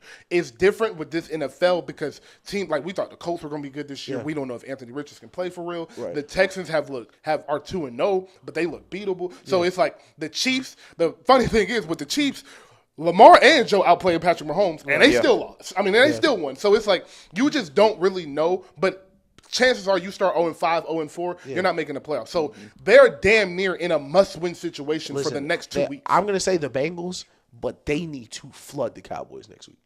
The Ravens need to flood the Cowboys.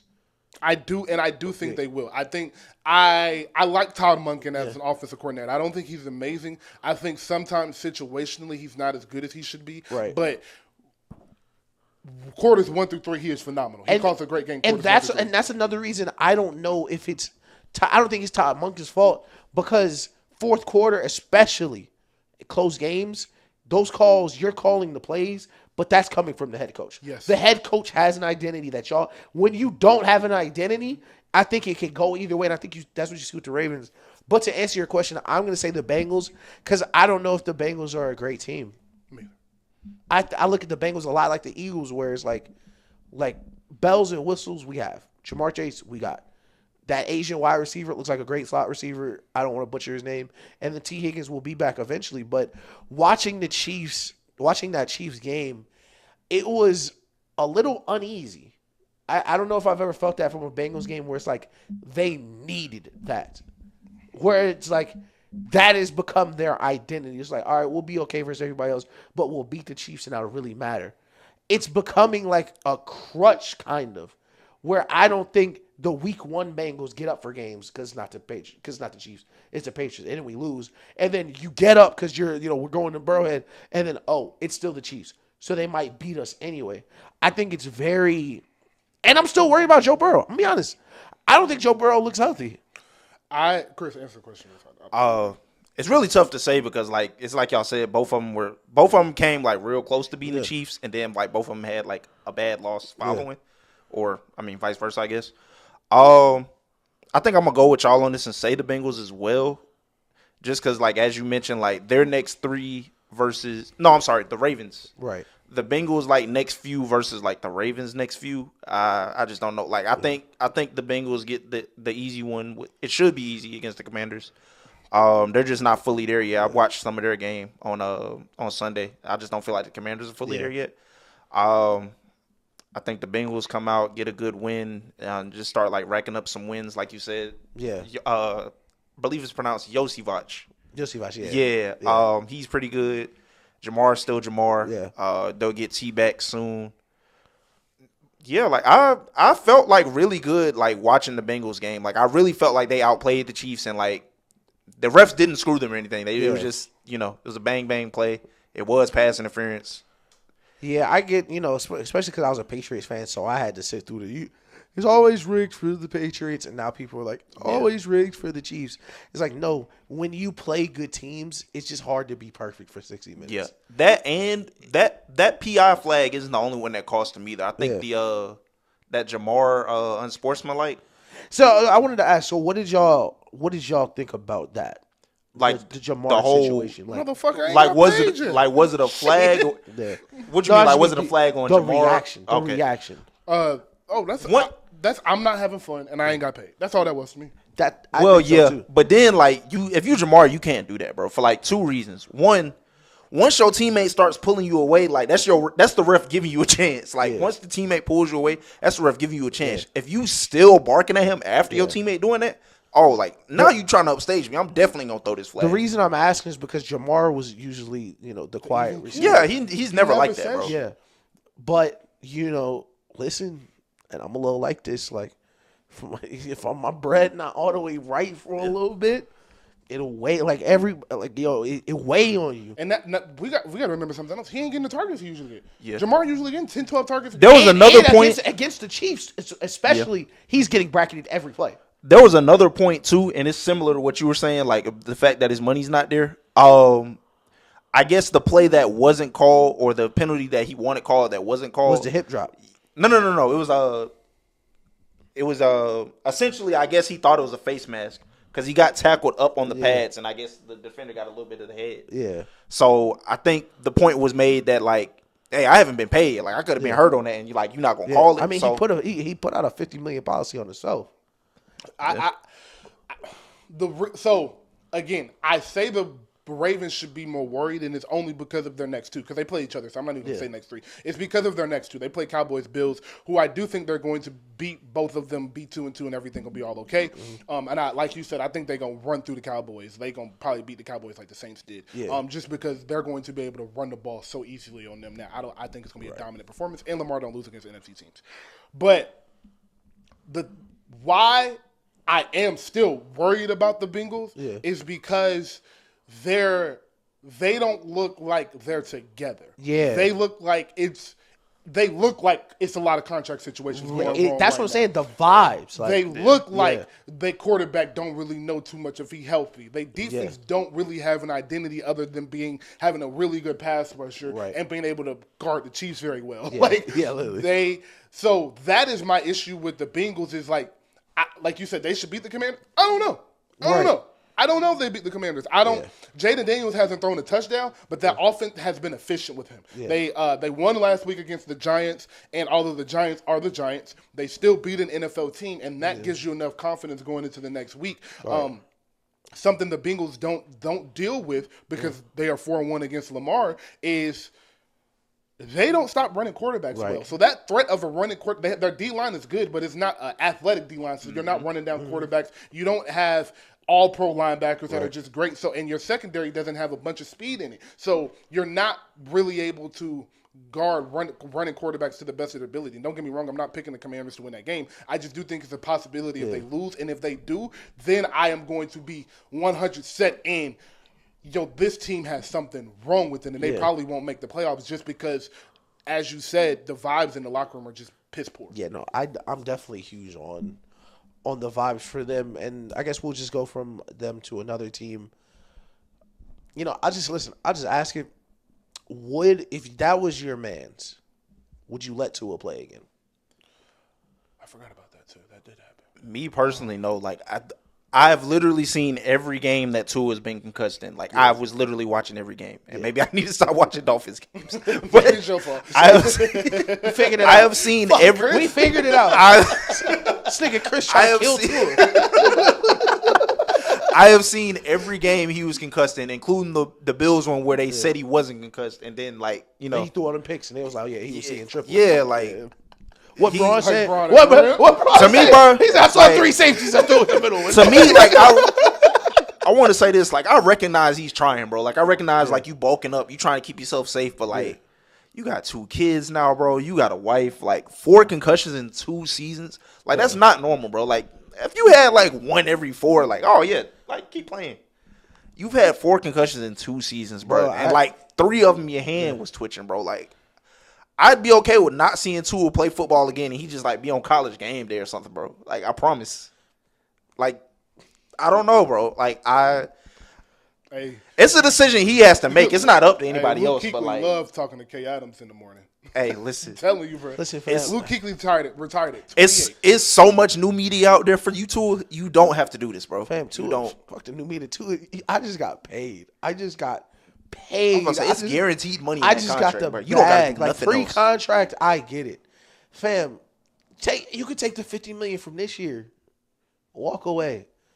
Take whatever was guaranteed and just stop, because what was kind of sad for me was, like, you know, my dad's a Bills fan. Like, he was watching the game, but we were talking about how Tua was playing like he was scared to get hit, and I walked downstairs and my dad was like, "Oh, it happened again." I'm like, "What happened?" Like, I took 4 steps away from the TV. He's like, "Oh yeah, he's concussed again. He's out cold." Like, dog. Oh, Go ahead. I was gonna say, and as Tua, why are you not the first person signing up for one of them Guardian caps, like, to have in the game, That's bro? funny as hell. I'm dead serious too. Like, It's it's a bunch of people who, like, opted in for Guardian caps. Nobody cares how it looks, bro. It looks crazy, but it doesn't look as bad as the ones they actually tell win in me training camps. that like, dog, I don't understand how they keep letting him play. If I was the Dolphins, just the optics of it, you have to stop him, because, like, fam, and knock on wood 1,000,000 times, I'm super happy DeMar Hamlin is back healthy and alive. But if something really happens to Tua brain wise on national TV, like, this was on Amazon Prime, it's gonna look crazy, bro. And I was a fan of Austin Collie. Played for the Patriots for a short time. Had a great game-winning drive against the Saints. Wes Welker, great slot receiver. Luke Kuechly, like, Andrew Luck. Some people physically, bro, it's just, you're crazy. Some people physically, bro, there's no brace for the brain. Yeah. Like, Gronk broke his arm a bunch of times, threw a brace on, you be all right. It's nothing you can put onto a, like, I know, like, you mentioned the Guardian caps. It don't matter what's wrapped around Brody head.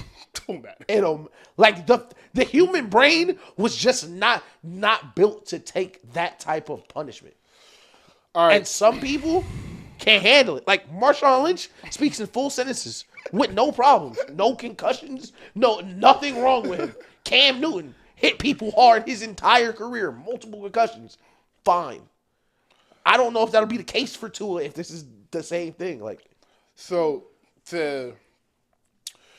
I want to start by saying I do agree with everything you just said and everything Chris just said. I do think Tua should stop playing, but he won't. Yeah, and I don't know if I can really blame him. I don't know if I can blame the people around him, because that's what everybody is looking at. Like, somebody look into his eyes and tell him you love him and everything. And it's just like, bro, like, I played sports my entire life. I still go play basketball as much as I can, not as much as I used to, but I still go hoop. I played football all throughout high school, 9th grade, running up against 18-year-olds, all of that. I wanted to go to the NBA more than I wanted to do anything in my life up until I was like 16, 17-year-olds, and I realized I was 5'8", and that wasn't happening because I didn't work nearly as hard as Isaiah did in Newton. But I wanted to go to the NBA more than anything in my life. And as I get older, I'll probably six times a year I look at Taylor and I'll be like, bro, I wish I could have made it. But it's not something that I'm bitter about because I know I didn't work hard enough. Right. I know the work it takes to get to that point and to get to that expertise of athlete to be a professional athlete. Right. And I didn't work hard enough. Tua did. Yeah. Tua is from Hawaii. Yeah. No one makes it out of Hawaii as a professional quarterback. Yeah. He went to Alabama, the magnum opus of college football. At peak Alabama, too. At peak Alabama with Devontae Smith and Mac Jones and Jalen Hurts and so forth and so on.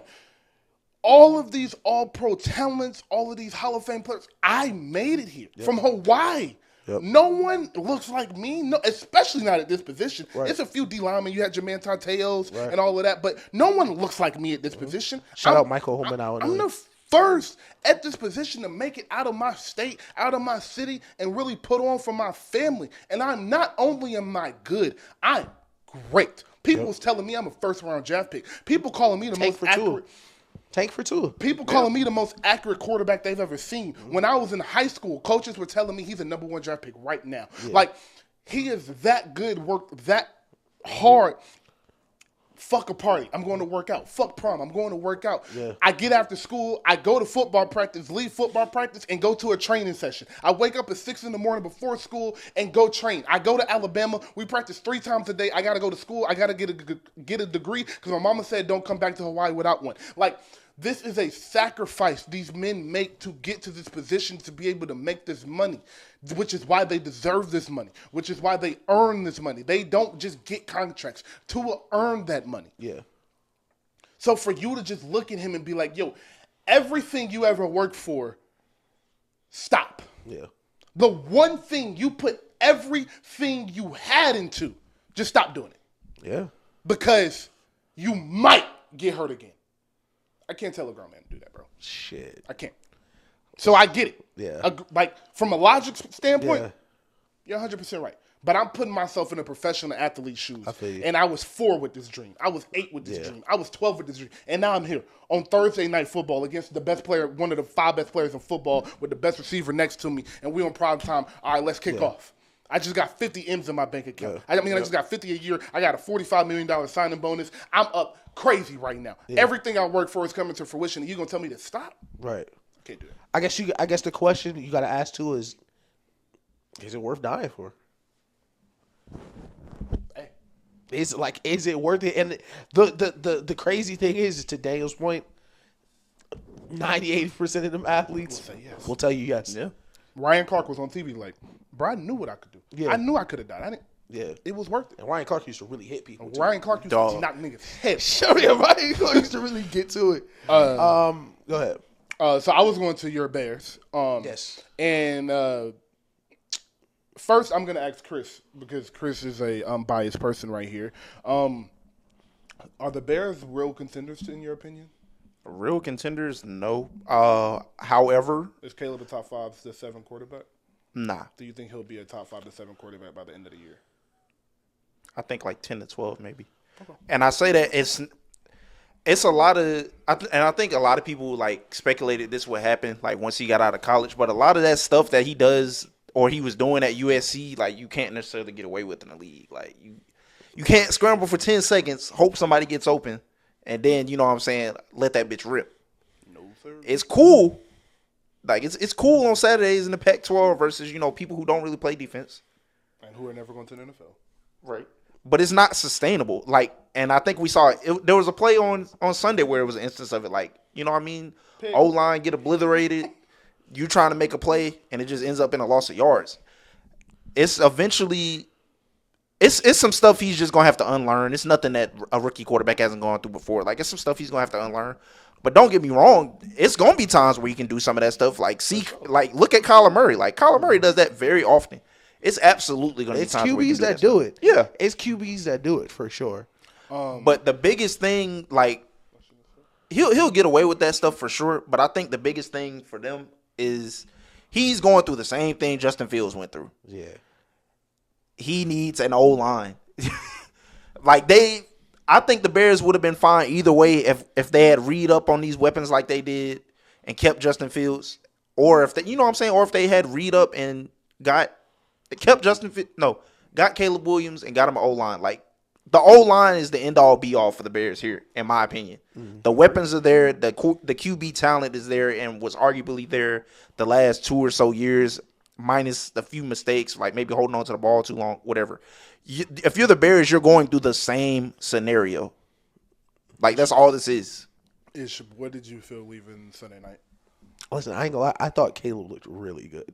No, he looked great. You're crazy. Y'all niggas are crazy. Well, I'm not gonna say great. He did on the plays where people were open and he had time to actually do something. He looked really good. I listen again. I've been consistent with this take where I am looking at him just week by week until we get to the divisional, like towards the end of the year, where things that I'm looking to see from young quarterbacks, because there were started the first half. I think it was like 8. I think it was 6 for 8 or 5 for 7. He had 2 incompletions, but he was winning from the pocket, making great throws outside the numbers, and the offense does look brand new for everybody because it's brand new for everybody. There's no consistency in that offense from last year, so I'm not super shocked how they look to this point. I think some of the linemen that are starting now won't be starting in the future, but I think not all, like last year, all 5 of the linemen were bad. The tight end were bad. The scheme was bad. Right now, their center just can't pick up stunts, and I don't know if that's a center thing or if that's an offensive line thing. We'll see as like the year goes on, but there's not a consistent identity that they have from last year that there is this year. Which it may be DJ Moore, but that's literally one person. Bro, he was pressured on every throw except for one. Yeah, that's the thing. Like, that wasn't true. It was half of them. That was a fake stat. It was half. Was it? No, it was 30. It was 36 to 42. Yeah. So almost there. Yeah. So just about. He just hating the Bears. But the thing is, like, what I saw from Caleb was like of course you're gonna get the you can't do that in college, but I didn't see what people are telling me to worry about. What worries me about these type of quarterbacks is kind of what you see with Jaden Daniels now, where it's like first read, all right, now it's time to go get it. What I'm saying is I get to the back foot and it's a nigga already here. Yeah. Like if you're creating trouble, that is harder to fix than it's I just won't give up on a play. There's a lot of niggas who don't want to give them plays, and you can dial that back. But when the pocket was semi-collapsing or I can just stand here and make the throw, he tried to make the throws. But aside from just Caleb's performance, I thought the Bears looked really good. I think the Texans might be the best team in the AFC. I like offense and defense. That looks like maybe the best team in the AFC. The Bears defense for sure, like. And it's a one-score game. You get the ball back, you're down 1 score. Like, I think that game being that close should be a super positive for the Bears because this is the worst Caleb, that offense, and those receivers are going to look. Yeah. Rome Odunze dropped a touchdown. His knee is hurt. Keenan Allen didn't play. And DJ Moore, isn't Randy Moss. But you're down 1 score. You got the ball. This is against the Texans. Fam. This is primetime television. Yo, this is TJ Stroud. And the thing is, we knew the Texans offense was going to be good. Mm-hmm. That Texas defense looks ridiculous, dude. It's very good. That defense looks insane. And you're getting the ball back 1 score to go win the game. I thought them as a team looked good. Them up front, I think it just takes time, and especially with the penalties. That is the biggest thing you just want to see ironed out. Because it was a bunch of false starts. Yep. It was a bunch of illegal formations, things that are new offense things. Things that are, this is a new cadence for this right guard. We're going silent count because can't nobody hear shit. Like, I think that is going to be the next, week by week what I want to see. Because the first week, I didn't think there was anything he did good necessarily. Like, I didn't think it was anything to say, hey, that is one. But this week, there were definitely throws like the third, I think it was 3rd and 9, the out route he threw, great throw on time. You have to throw it perfect or it's a pick six. I think there were things like, okay, every week, just get a little better. And if that defense plays like that the entire year, they're going to be a great team. So let's start with some positives. The Bears Nation, Chicago. Chirac. Y'all should be very, very, very happy with where your team is headed. That defense is amazing. I said it after week 1. I was like, I do want to see it again because they were playing Will Levis. Yeah. Like Ish said, you just played the top 3 team in the AFC. Yeah. Y'all, that defense is for real. Yep. I didn't have the Bears making the playoffs, and I'm rethinking that strictly because I don't know if anybody's going to be able to score on them. Oh, Jalen Johnson is really like that. He's really like that. Jalen Johnson is really like that, bro. Like, the Bears that defense is crazy. Yeah. But offensively, it is what I have been saying consistently. See, the offensive line I thought was going to be better than this. The offensive line makes this situation way worse for Caleb because I don't think any rookie quarterback should get drafted behind an offensive line. I think that should be like damn near like you. God bless Bryce Young, man. You should be able to say no to the team. No. See, that's the thing. Eli told them niggas no. Yeah, like Eli told them I'm straight. But I definitely saw an improvement for Caleb. I'm not finna come in here and act crazy. You saw an improvement for Caleb where he looked more comfortable. He was delivering the ball quicker, and he's a very accurate quarterback when he is not hurried or when he is when everything is working right from feet up. Right. The offensive line and the penalty issue is a coaching issue, in my opinion. I do understand the part about the cadence and everything, but they didn't have 5 false starts. They had 10 penalties overall. Yeah. That is a coaching issue for me and a discipline issue for me, which is what my problem with the Bears coming into the season and people having these high expectations with them is I don't know if they are coached well. Shane Wardolph, their offensive coordinator, was the offensive coordinator for the Seahawks the past 2 years.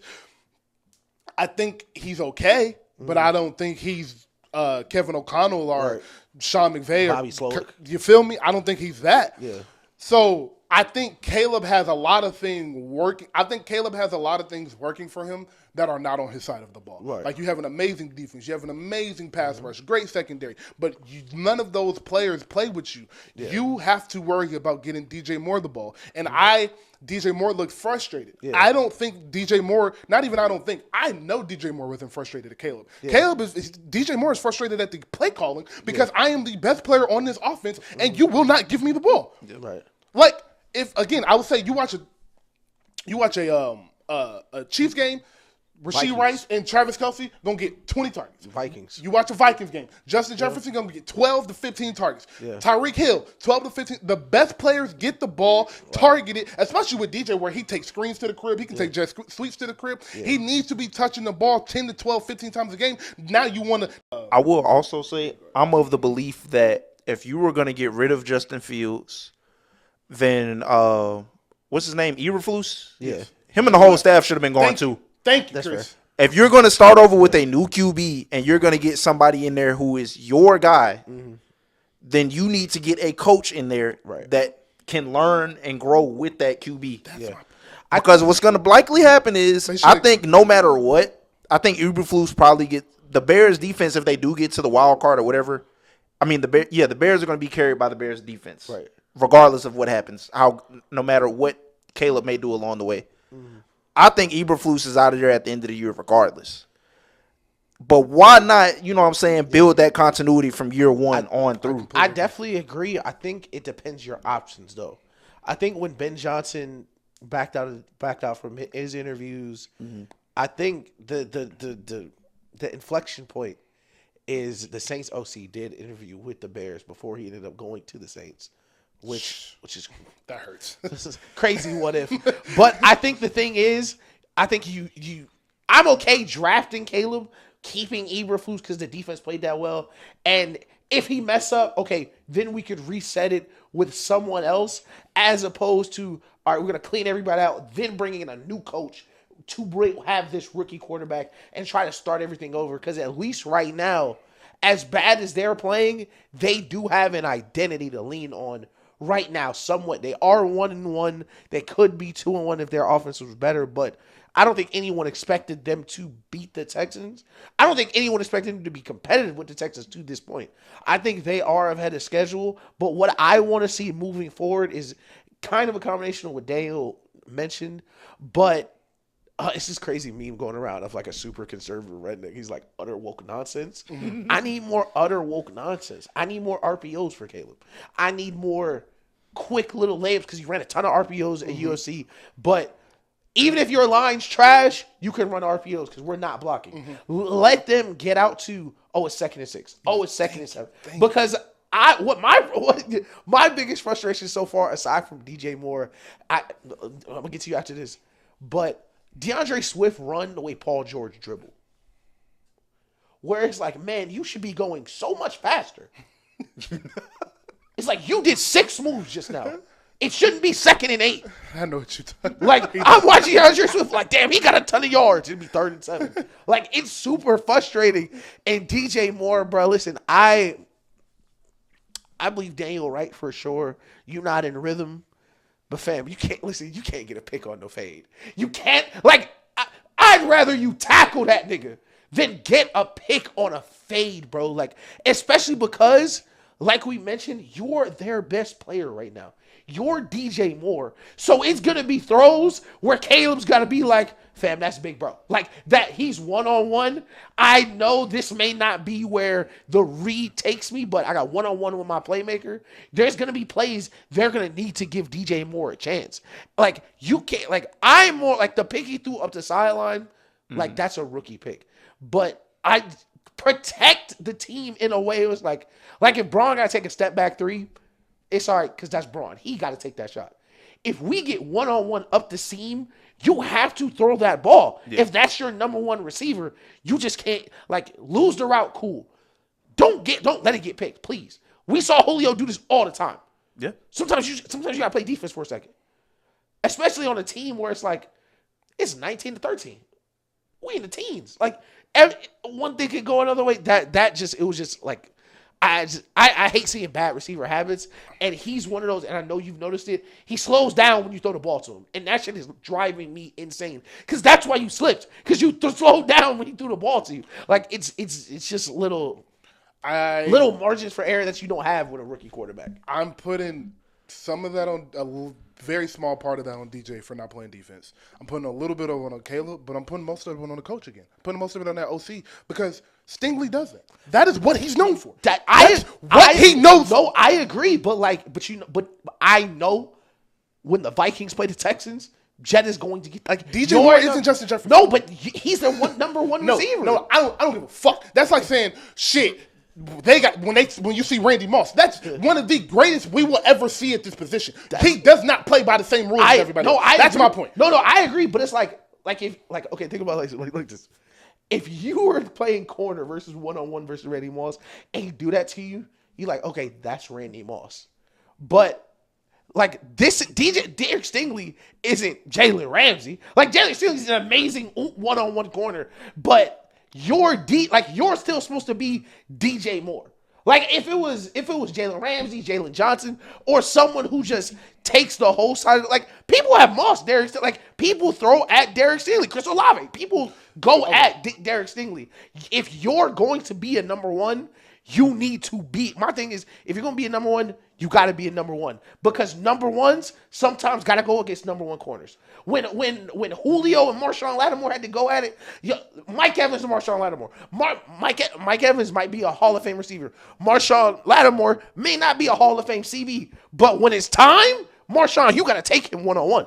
Okay, so let me rephrase what I'm saying because everything you said I do agree with.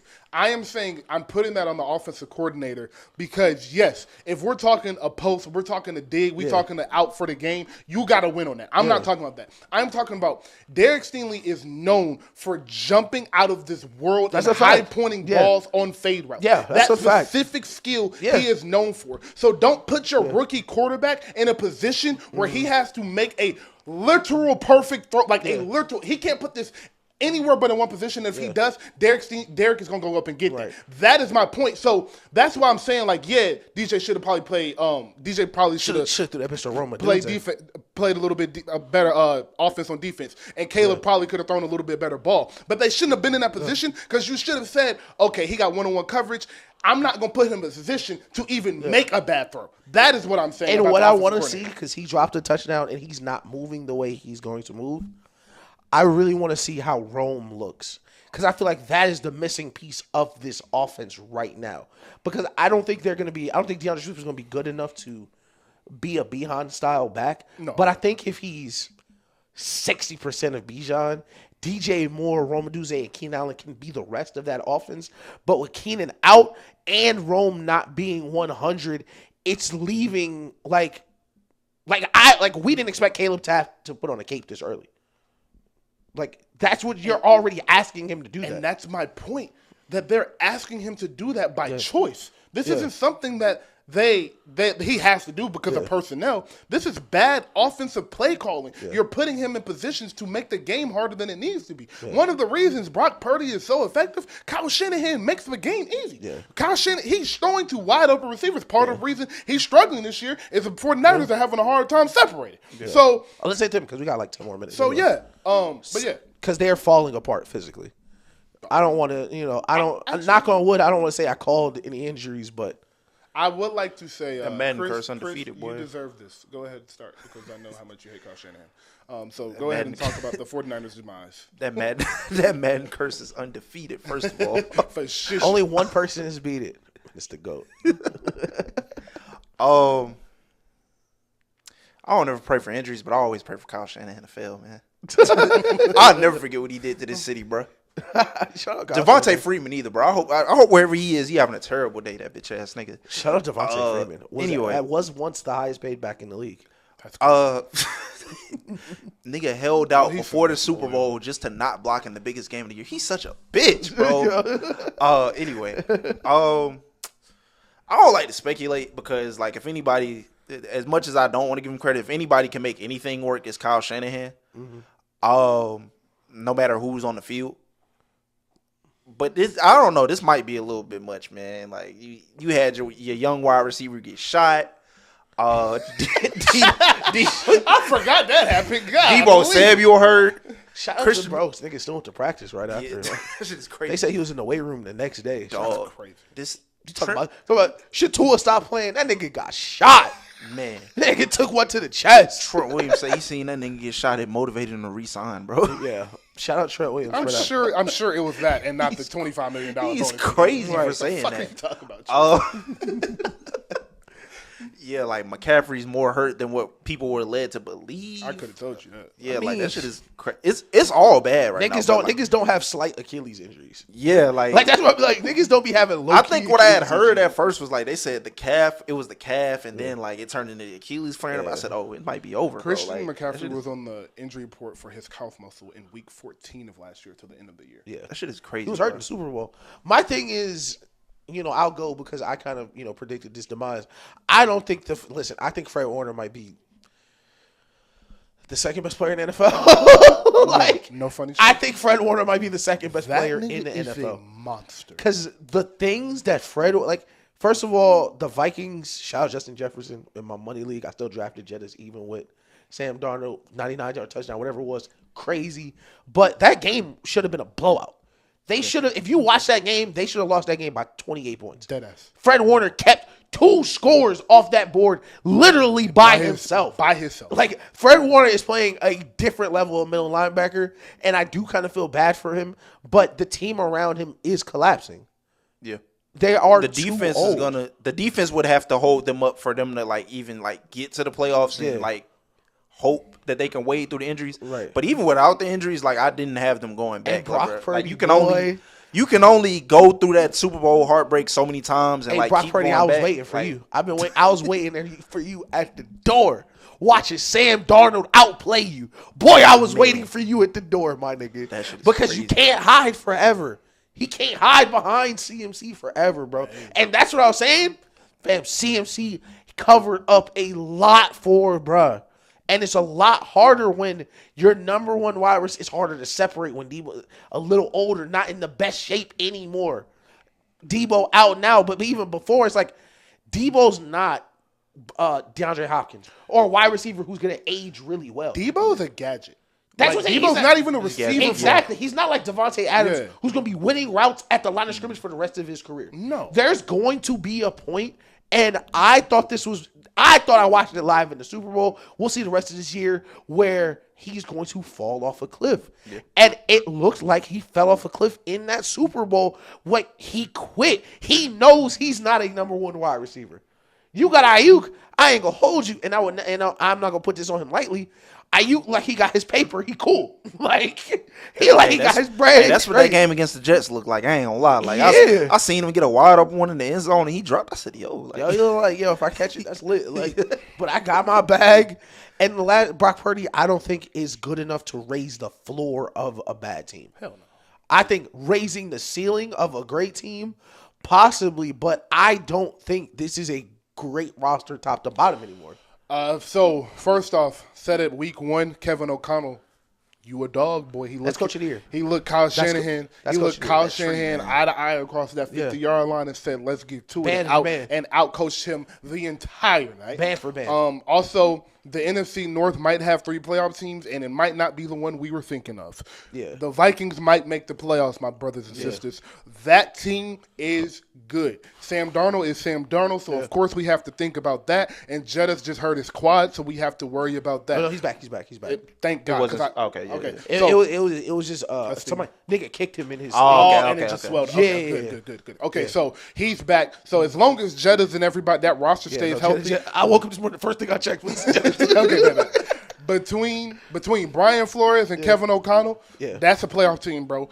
Again, it's not a definite playoff team because Sam Darnold is the quarterback, but they are going to fight every game like they are one of the best teams in the NFL just because of that coaching. They are superstar coaches. To the 49ers, I want to point out something. The 49ers run with Debo and Kittle and Kyle Shanahan and Jimmy G and all of that started before the pandemic. Yeah. We're going into the 2024-2025 season. Completely different. They haven't won a Super Bowl. They've been to 2. They basically lived in the NFC Championship. Yep. They have ran its course. And I hate to say this because Christian McCaffrey is going to go down as one of my 10 favorite players. One of the best backs of this generation. One of the best backs of this generation. One of the most dynamic, and it was robbed of a Heisman. His career is over. He wasn't robbed. It's so tough to see that window close on teams like that too, bro. Because I went through that with the Falcons when we went to the bowl and like everybody's like, we'll be back. But bro. But after that playoff run, but Christian McCaffrey's career is over. I am sorry. It pains me to say that. I don't want it to be true, but Christian McCaffrey's injury report is Achilles tendonitis. Yeah. Do you guys remember the name Todd Gurley? It's over. Does anybody remember what ended Todd Gurley's career? Knee tendonitis. Bro. Knee tendonitis. Yep. Dog, it's over. I am. And it breaks me to say that. Because I thought he had 2 or 3 more good years. But I'm a Shanahan offense historian. That is an unforgiving offense for a running back. Terrell Davis, Todd Gurley, Christian McCaffrey, Steven Jackson. You can go down the list. Running backs who are going to get. Jackson was a good one. Running backs who are going to get 200 to 300 touches a year, you can just only do it so many times. Unless you're Derrick Henry. And that's the thing. Christian, like Tua, they're like, he needs to protect himself. He's only so big. So he can only decide so much of these interactions.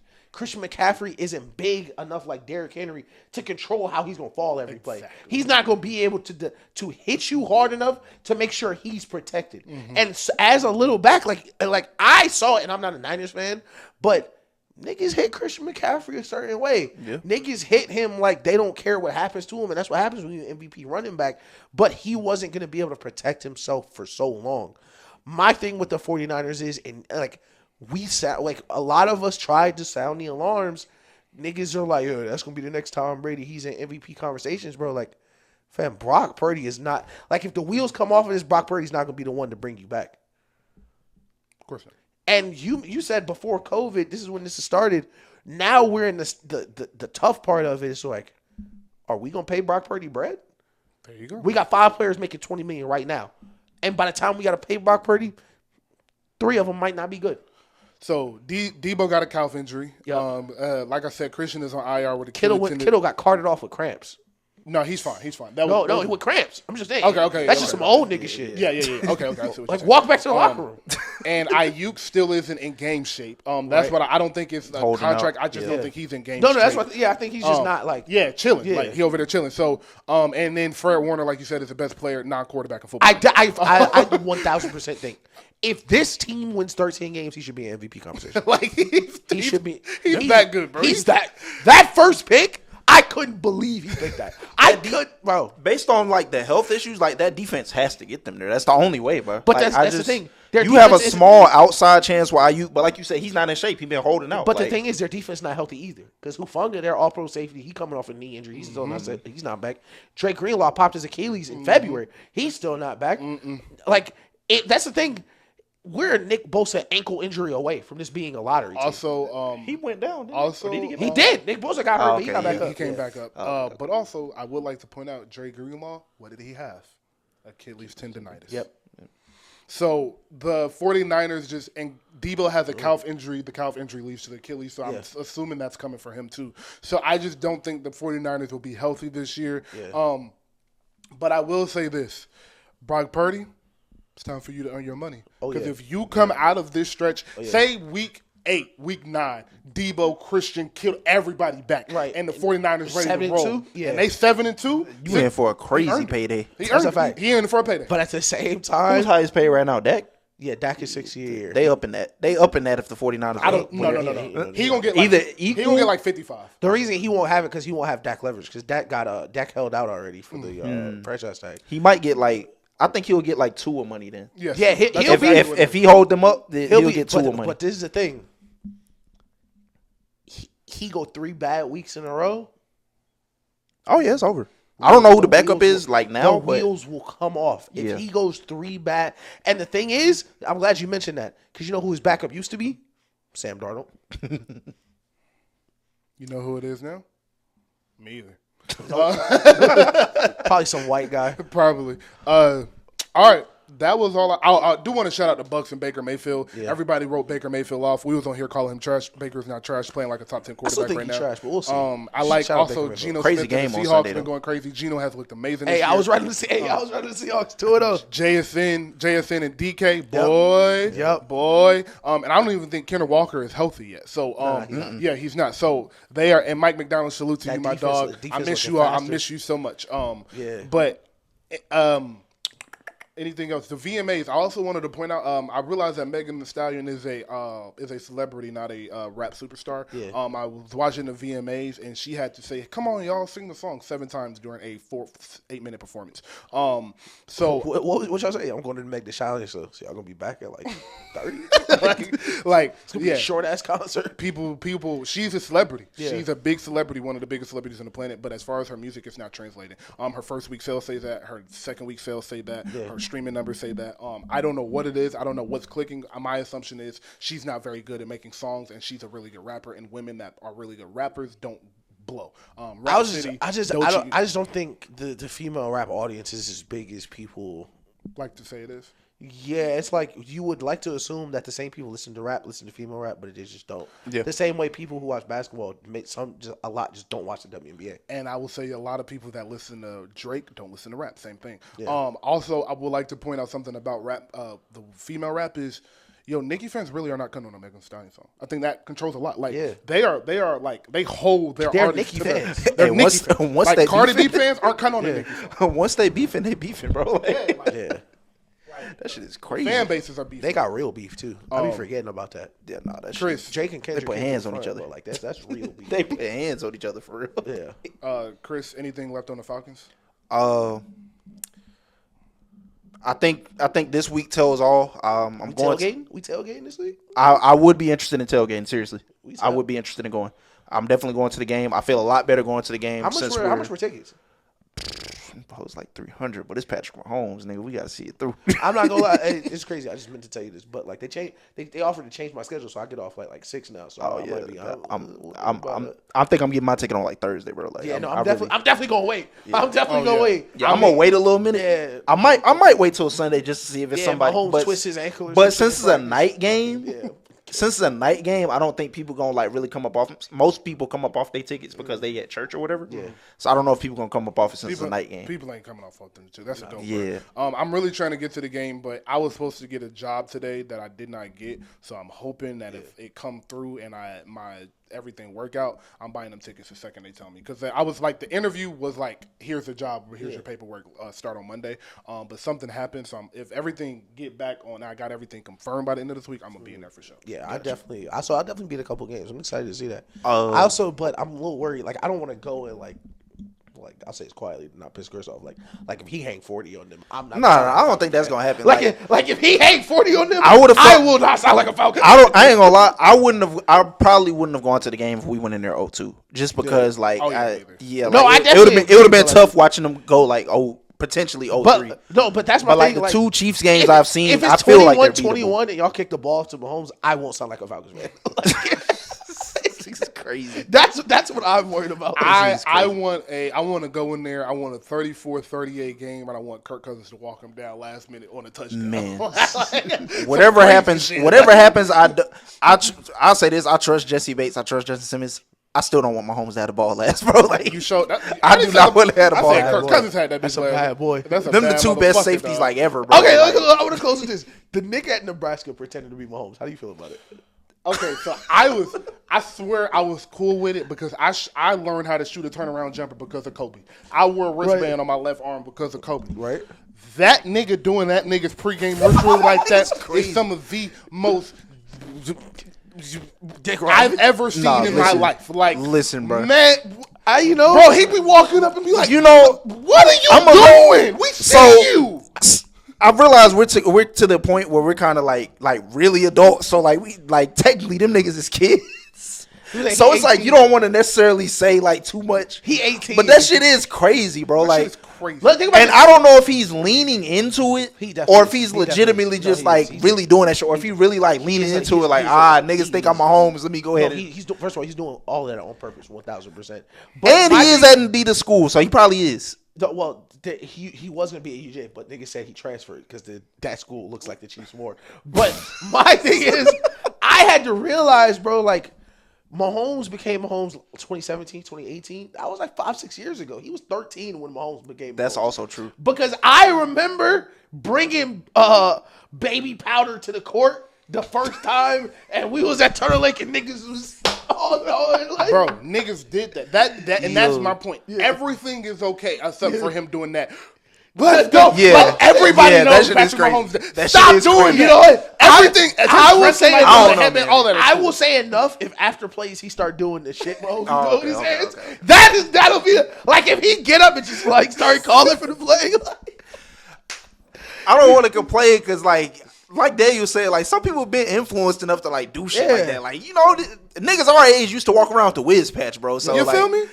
No. Let me be clear. If I played like Mahomes, I for sure would have 15 on if I was at Nebraska. Like, if people thought I played like Mahomes, I'd have that shit on everywhere. I think he's leaning into it at this point. I ain't gonna lie. Like you said, he was 13 when that nigga like really got on. So maybe that we are at the age where that's niggas goats for real. Yeah. All right. I don't want my phone to die, and I'm very scared about that. So this was fun. Again, thank you to Chris for pulling up. He'll be back in a few weeks once the Falcons are 7-1. Yeah.